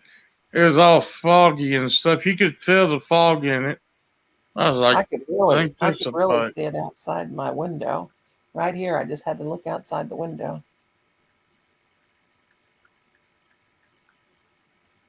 Okay, hang on a minute. I'm going to show you this on my channel. all right. Because she said, she's like, "Honey, that is too, that's an orb." And she said, "Honey, that glare is the light reflecting. But she said, that's an orb." She was tickled. I was just in stun. I was looking, hoping that I could just see that moon. And then I saw the orbs and I kept moving it and seeing if it would go in both locations, and it disappeared and came back. Okay, I want to show you something. Hopefully you can see it. Okay. Now wait until, okay, watch this. Watch the baby. All right.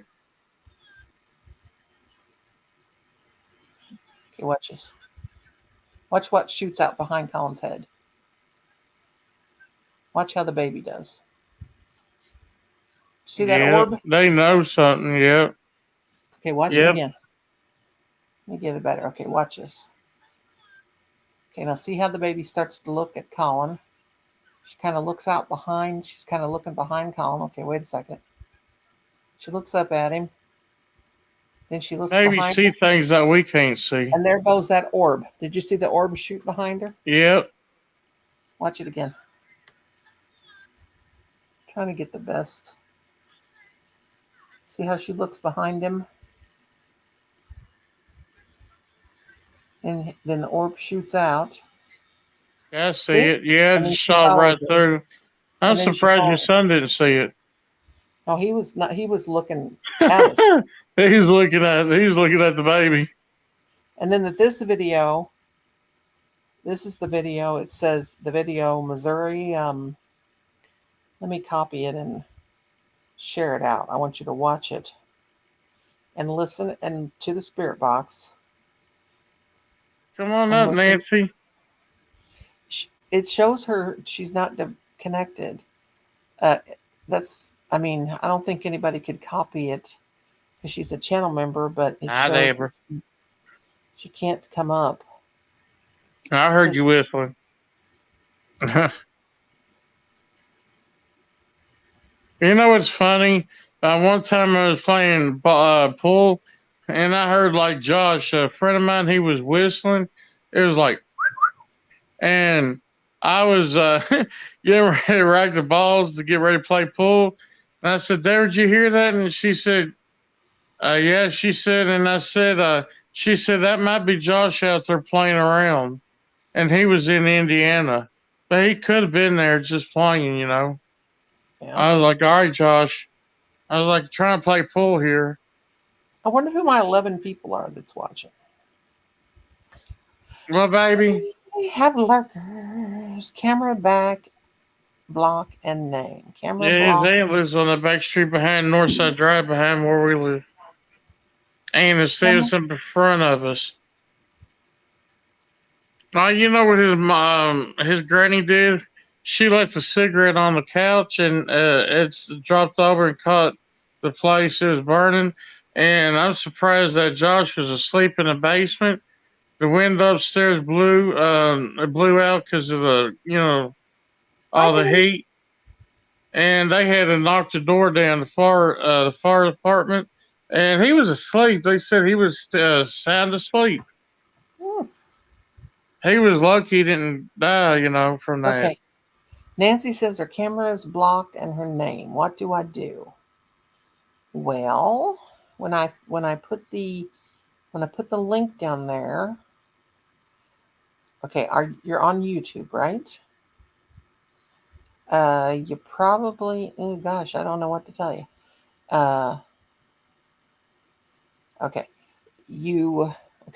what you're seeing is the YouTube side. You would hit the link. I don't know. What would you tell her, Kenny? She says her camera's blocked and her name. Your camera's blocked and your name. Okay, that wouldn't be anything on my side. It probably means you can't. Oh, no. Don't know. But anyway, who's all here? I see 11 people lurking. If you're here, put a 1 in the chat. I don't know. Maybe you're just not. I don't know. I don't know what to tell you, Nance. Because when I went to try to pull you up, it says that you're not connected. Just put your name on there, like Mom said, and the camera will show up. You just put your name on the in it, and if you don't want to put your real name, put what you go by. Put Mary Poppins or something. I used to not be used to this. I used to come on this, and I used to throw myself out all the time. I get so happy. Okay, so I see 12 people in the chat. Who's here? Put a 1 in the chat if you're here. Now 11. I have lurkers. Lurkers are helping me have watch hours. Of course, I got 9,700 watch hours. Okay, Nancy Boo, honey. I'm sorry it's not working. I don't know how to tell you.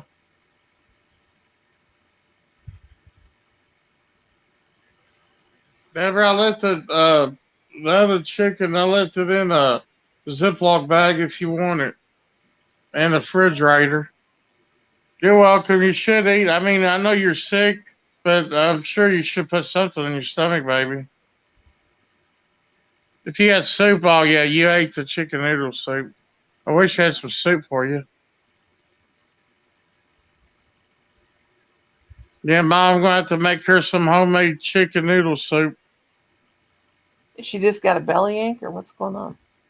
What's wrong, baby? You said No, what's making you sick, Deborah? She don't know. Is it your stomach? She got the what? She called it the gook. The nurse called it the gook. You mean the gout? Gout? The gout. Is in her foot? She has upper respiratory infection, but we cleaned the filters out, so you know. Is it croup? I don't know what else caused that. Does she have gook? I've never heard of gook. Does she have croup or? She says she caught it from her cousin. She thinks. Good Lord, bless her sweetheart. She gave him he gave her a peck, and I think she must have caught. She must have caught it. She said, but she's coughing it up now. Oh, bless her heart. As long as it's Her breaking family out. they peck each other on the mouth, and my family never did it. My dad and mom always kissed on the cheek. That's how we were. Yeah, my family never kissed on the lips either. Okay, I don't even kiss my husband on the lips. Haven't and never did. That is one thing. I know it ain't right to kiss your, people in the lip unless it's your girlfriend or boyfriend. I don't like it. I've never let my kids eat after me or kiss them on the mouth or anything. No, it ain't. Yeah, Mom, it's better to kiss you on the cheek, But in Mafia, when they kiss you on the cheek, that's a bad sign. Oh, God, I don't want them to kiss me on my cheek. It's germs. They kiss you on both cheeks, that means they're going to, Huh, Deborah? He planted one on her. A peg. But that's their family tradition. Her cousin, I'm sorry, Deborah. Her cousin did that. I don't know. But mine, I won't do that. If I had a hot niece, I would kiss her. But I'm joking, Mom. I was just joking. I got her laughing. I'm just joking. Hey, Chrissy, how are you, sweetheart? Chrissy. Well, I'm not blood related to my family, but no, I'm not blood related to my family. Yeah, baby. Yeah. They will need to connect. Yeah, I'm with Mom. Me and Mom's on here. We're trying to get Nancy to come up. Yeah, she's trying to. Nancy, okay. Do you see? Yeah, she's still alive, Deborah. Okay. Do you see the YouTube page? Like you can see me and Kenneth. Over to the right, there's a microphone meter. And if you go over there and scan over that microphone meter, it'll show it green going up and down. That's how you test it. This one not big, Deborah. She's trying to help Nancy come up on the panel. Yeah, I still can't bring you up. It won't let me bring you up. It's like it says device not connected, and nothing happens when I. Deborah, I will not kiss nobody unless it's my fiance. I will not kiss nobody. If I had to give my family a kiss, I'd kiss him on the cheek. I know he was drinking, Deborah. He might not realize it, He was drunk, that's normal. People, when they're drunk, you'd be surprised what people do. Oh, God.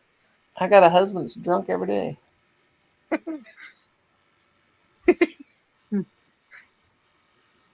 Oh, God, dude. I liked it when he said he saw the pretty girl outside. I was like, where's that woman at? I couldn't see her. I was in back of him. I love him. He's funny, Mom. You should meet him. He's funny. He's a trip.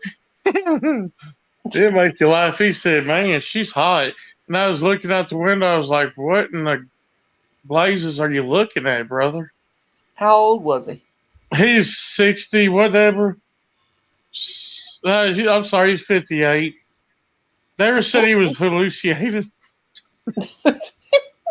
He's a little bit old to be checking out the women. Oh, yeah, the Instacart came, and he said, I'm not effing Kenny.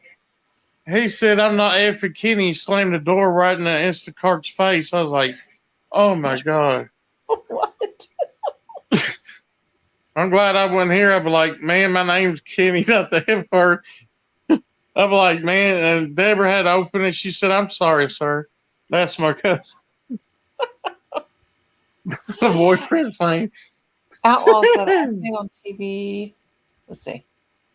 Hi, Vanessa Jane. Yay, Granny. Come on up. Vessa. Nessa. You dropped the link. You know how family are, Mom. Families, they act funny sometimes. That's why I stay very far away from mine. Kenneth Salty Balls, she called you. Outlaw Creative says, I seen on TV or movies where they kiss on the cheek and they say from Russia with love. You ever hear of that? I don't want nothing from Russia. They can kiss their own. Ugh. And you know what he said, Mom? He was really drunk. He said he couldn't say, and I was just telling you, he couldn't say God's name. Okay, he would say, "Oh damn it, oh damn it," you know, like all. He would get up, and I'd be like hearing him. I'd be like laying in here, and he'd be like, he would talk to his a girl that likes him. They live together, and she wouldn't help him. He would say that. Just they help me, Barbara. And she said, I ain't going to help you. You can help yourself. And then he started saying all. He just, he is really, really frustrated with you, Deborah. You like if you met him. He's funny. He'll make you laugh. Hey, Chris. When he's drunk, he gives you a stare like staring at you. And, he's just a nice guy. I said, we love you, Tim, but, he was getting ready to go, back to Tennessee. He wanted to stay here. He wanted to get away from her, and he wanted to stay with us and forever. And we only have a one-bedroom apartment. We're lucky to have two people in it. He didn't want to go back with his girlfriend? No. How come?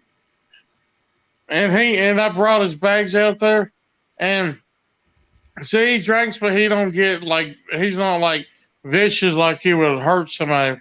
He looked at me and he said, you brought my bags out here. And I said, we love you, Tim, but, she wants your bags with you. Barbara, she drove and her car wouldn't, start, so she had to call her daughter to pick them up.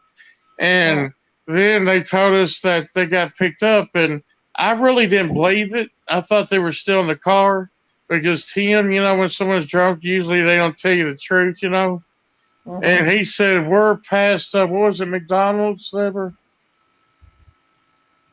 He said, we're passing the McDonald's right now. And he wasn't born here. He was born in Alaska, Deborah. He was born in Alaska. And he goes, oh damn it, like that. You like him while you met him. You sit there and laugh. He says, man, I'm tired of her not wanting to help. Then she'd go outside, then he'd go to the door and bug her. He'd say, you coming in? And she'd say no. He'd slam the door. Then he'd come back about 10 minutes later. He'd come back 10 minutes later, you coming in? She said, no, I'm not coming in. So he slammed the door. And he came back, and she started getting really pissed off. She called the police. They were fighting when they were. Yeah, they were fighting. She can't get along with him. She has this thing that it's kind of like she's crazy. I'm sorry to say that. She thinks that he's cheating on her, and he's not even talking to no other lady. Well, how old is she? That's not even his girlfriend. How old is she? 40, 50, 49. Oh my God. She's his roommate, and she tries to, and he had a bruise on his back. Ugh. Deborah seen it. He showed the bruise to Deborah, and he said that she threw him around the house. He's a little man. Good Lord. That's sad. And he had one on his shoulder. For a minute, I thought he was getting Alzheimer's, but can you hallucinate or something like that drinking? because he called Deborah another dang name. He called her, what did he call you, Bart? He called her Laura. Deborah's like, Laura? I'm not Laura. My name's Deborah. Oh my God. Well, okay, that's weird. Because when And I he was thought he doing was in Nashville. He went to the next door neighbor. Nobody was there. Thank God. Number one. And I'm sorry, but he was trying to open the door, and Deborah's like, Tim, what are you doing? She said, get away from there. And he turned around like he was confused. And then he came into my bedroom, and I wasn't here. He was looking for some TVs of his. And he said, this is my stay. He said, where's my TVs? And Deborah said, Tim, you don't have any TVs. He said, this is my apartment. And Deborah said, no, this is mine and my boyfriend's apartment. He didn't know where he was or what? No, it's sad. He didn't know where he was. He would sit on the bed, and he drunk so much, the dude couldn't go like an hour or two without beer or whiskey. Alcoholic or what? He drank a half of a fifth of vodka. Oh my God.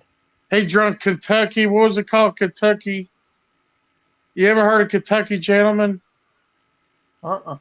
He drunk that. And Deborah went and got him some Bud. Was it Bud Light? No, it was milk, natural light. And he left one in the freezer and it blew up. You know how it swells up. No.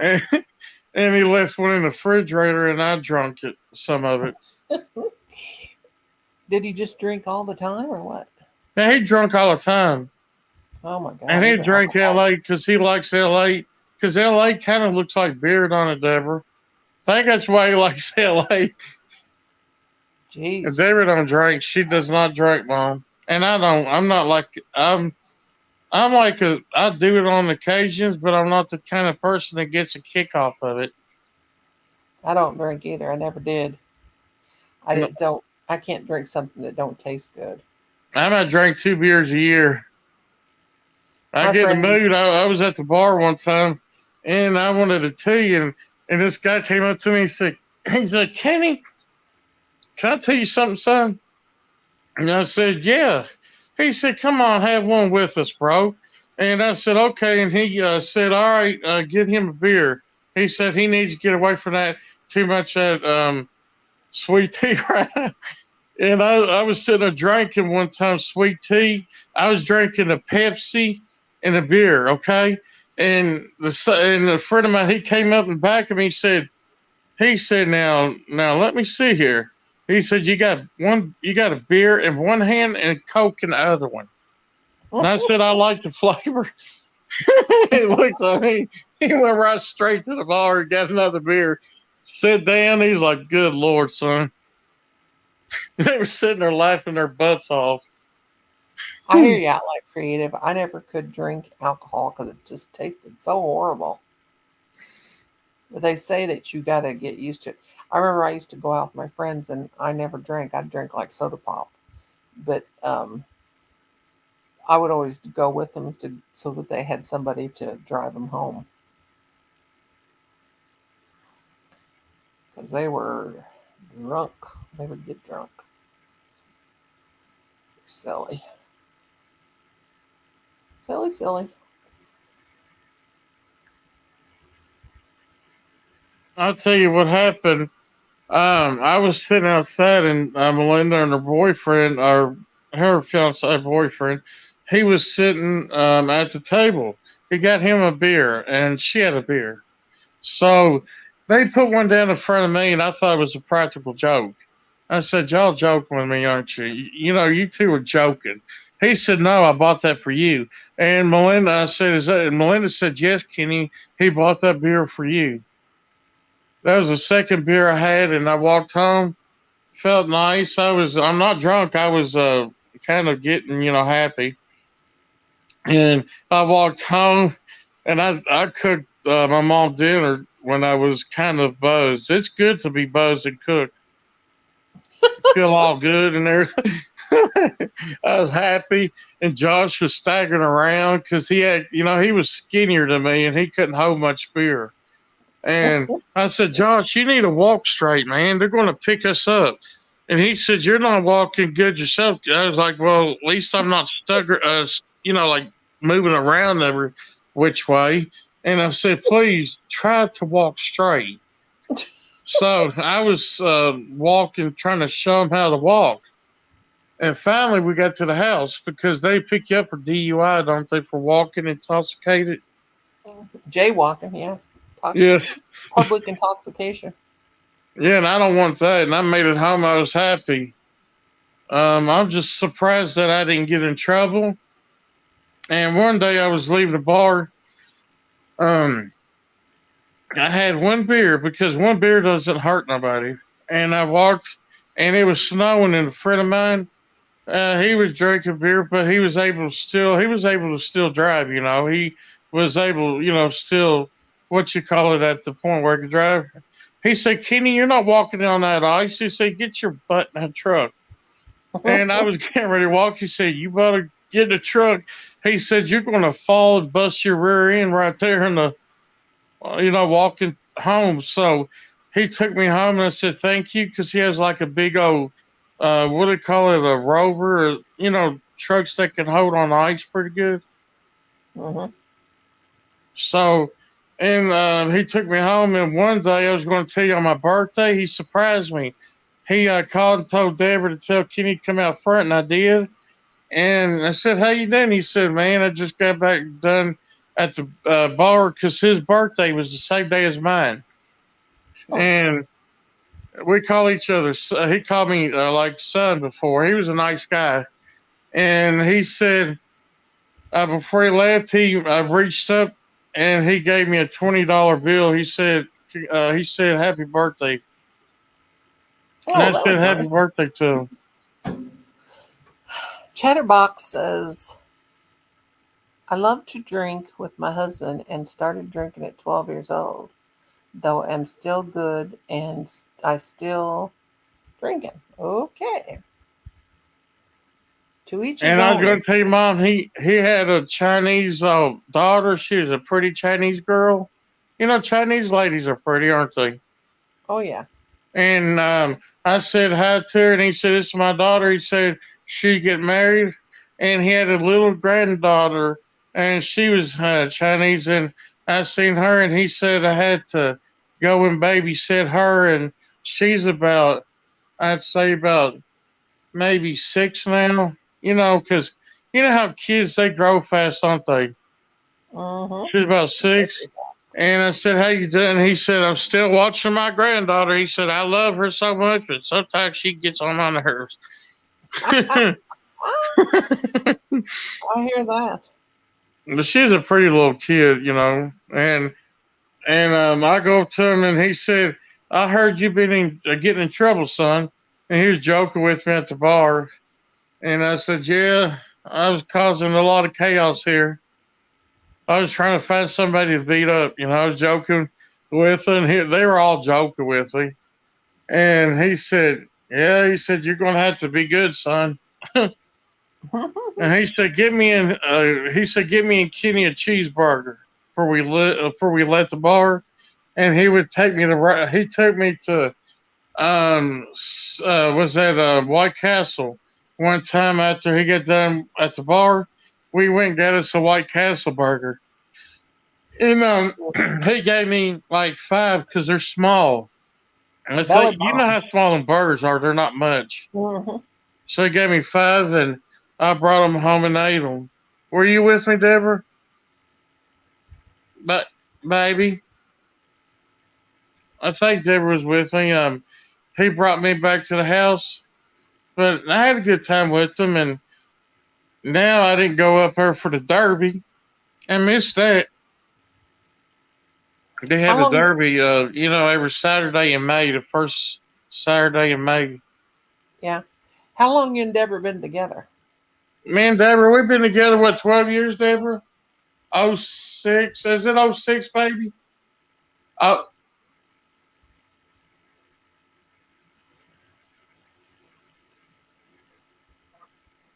We met in 2006, and we only been apart in how many years? We're apart for 6 years. Now, We're on the phone. Have either one of you ever been married before? She's been married to a man that was not good to her. Can I tell her what he did? Back in the 90s, she was in her 20s, about 2021, she got married. And what he did to her, he would drag her by the hair and stuck her head inside of, what was it, the bathtub, Deborah? He put her in the bathtub and he was trying to drown her. Oh God! And now, are you and Deborah going to get married someday? We're trying to.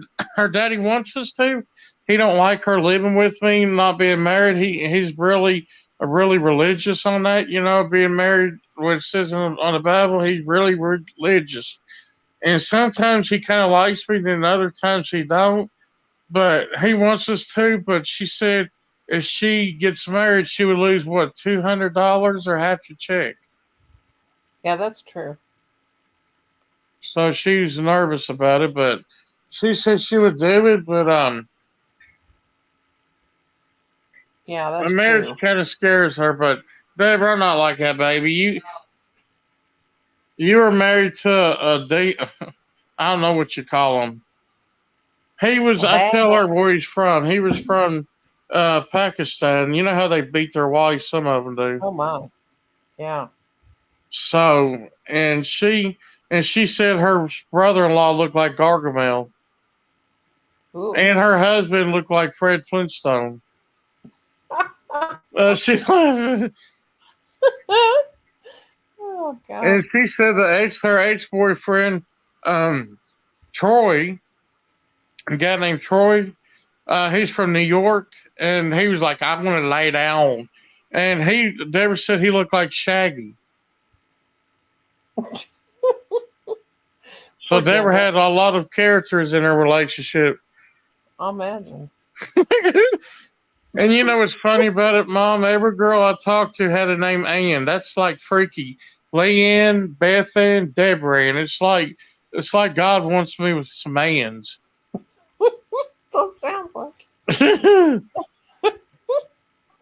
I really got the lurkers now. Look at that. 15. No, Barbie. I don't know her middle name. But there's a girl named Barbie. No lie. Her name is Barbara. Barbie the color. Hey, 23 KC. How you doing, bro?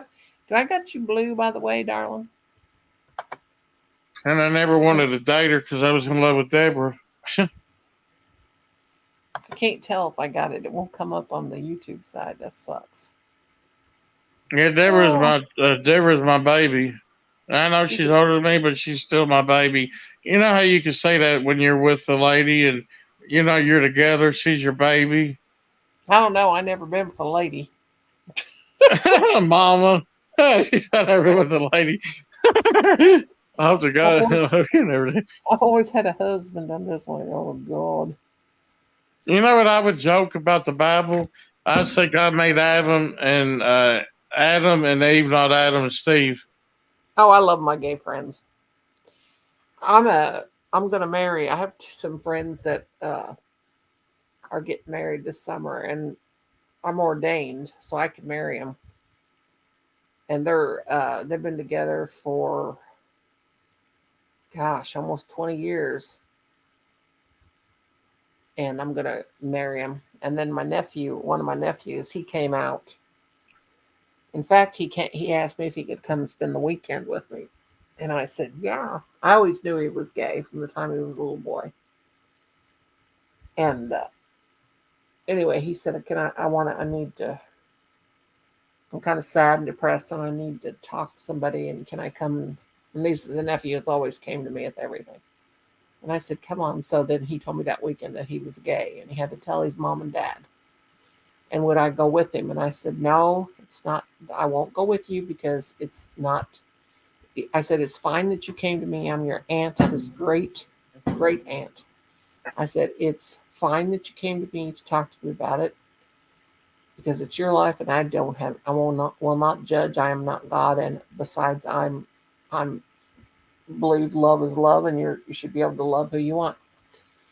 And he wanted me to go with him, talk to his mom and dad, but it wasn't my place. It was none of my business. It was their family thing. So we talked about it all weekend off and on, and so He was scared to death to tell the family, tell my brother is his grandpa. He was scared to death to tell his mom and dad and his grandpa, especially my brother. He was really afraid to tell him. And I said, you do not know how they're going to react.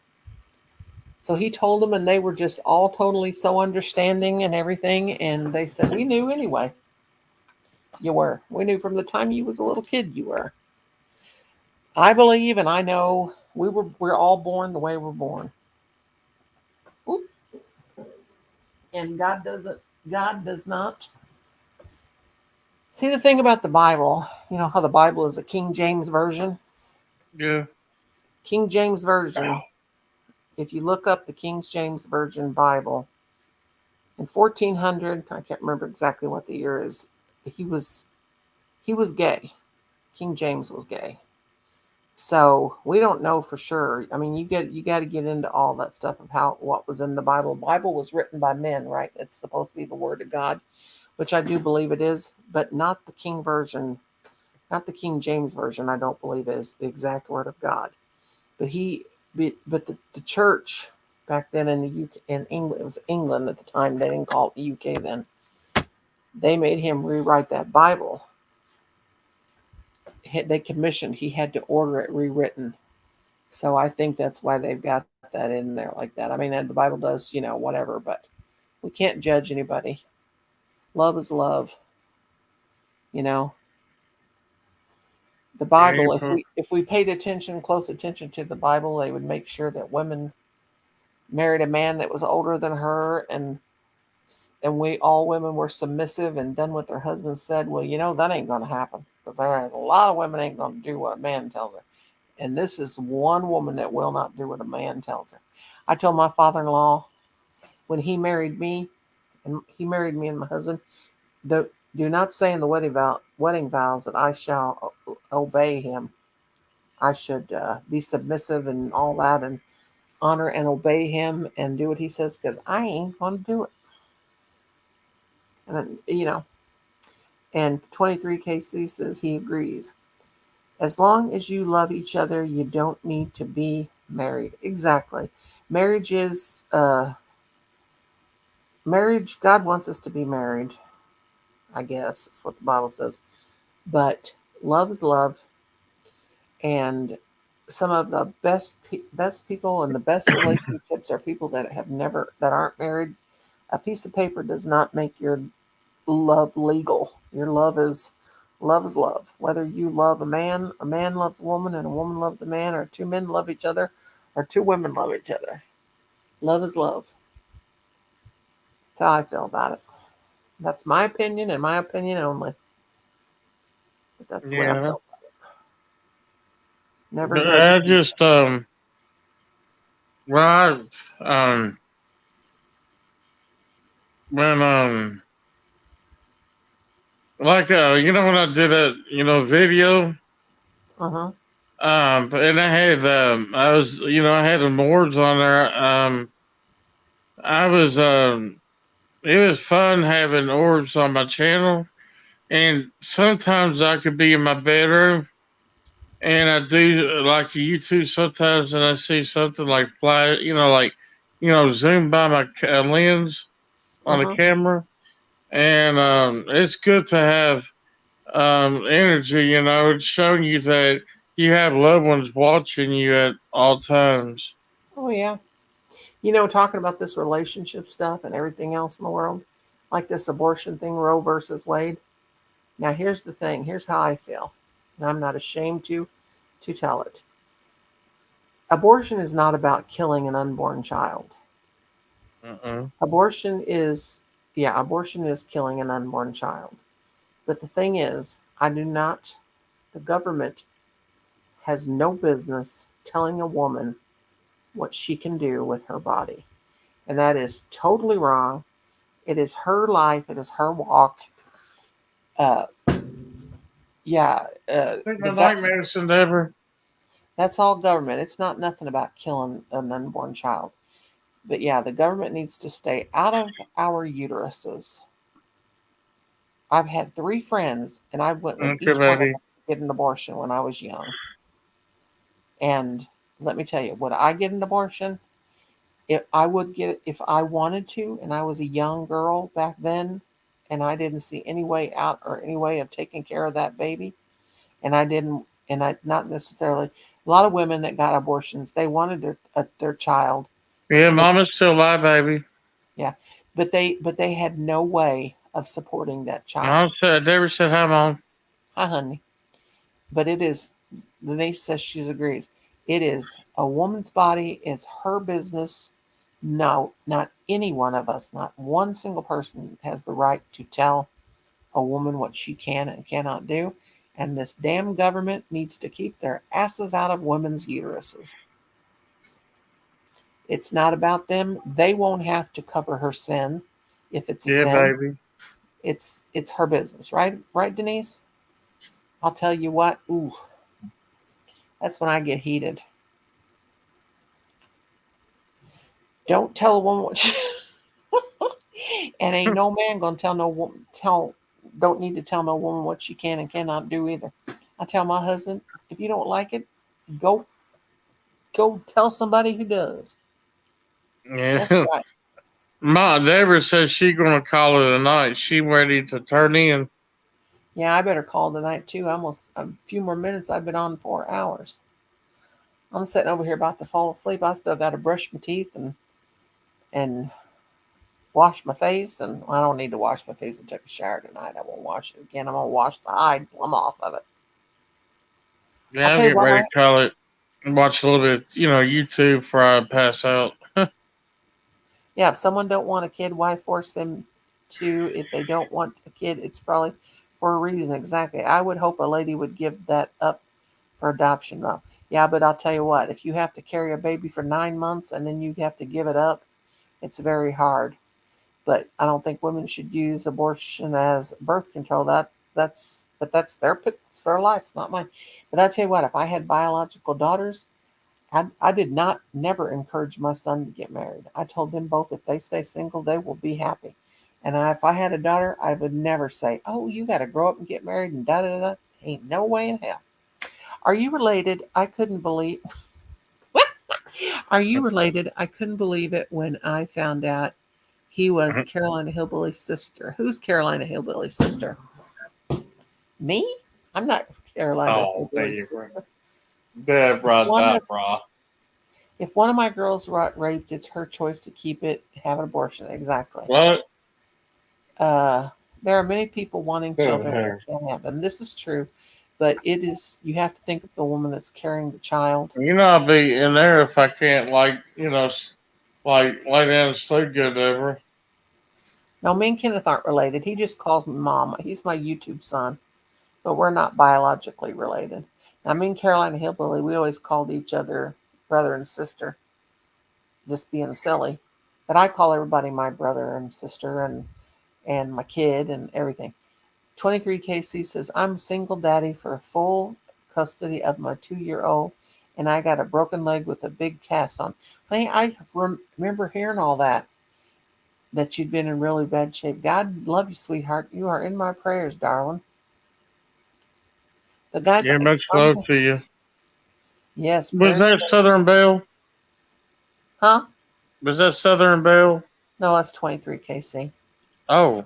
I've done 23KC for a long time. But anyway, guys, I'm going to get off of here. My husband's been yelling at me. Yeah, you've been here on here almost for 4 hours. 4 hours. 3:58. All right, guys. I love you guys. Thank you for coming. Much love, Everybody, be happy. Don't waste no time. Don't worry about what people think of you. Don't let anybody rent space in your head. I'm Catholic, and I still believe abortion is okay if it's a woman's choice. I love you too, Deborah. But yeah, I see the viewpoints. Yes, I believe giving a child up to deserve a family. Yeah, it's all complicated. Okay, you guys take it easy. Be happy. Like I said, don't let people rent space in your head. Don't let anybody upset you. Remember, you pump your blood through your veins. You keep you alive, and you don't need nobody else to keep you alive. Okay? I love y'all. Much love. Thank you guys for coming, and come back again, and I'll see you next time I see you. Nighty-night. Bye, loves. Bye, Kenneth. I love you. Bye. Love you too, Okay, bye-bye. Bye. Nighty-night.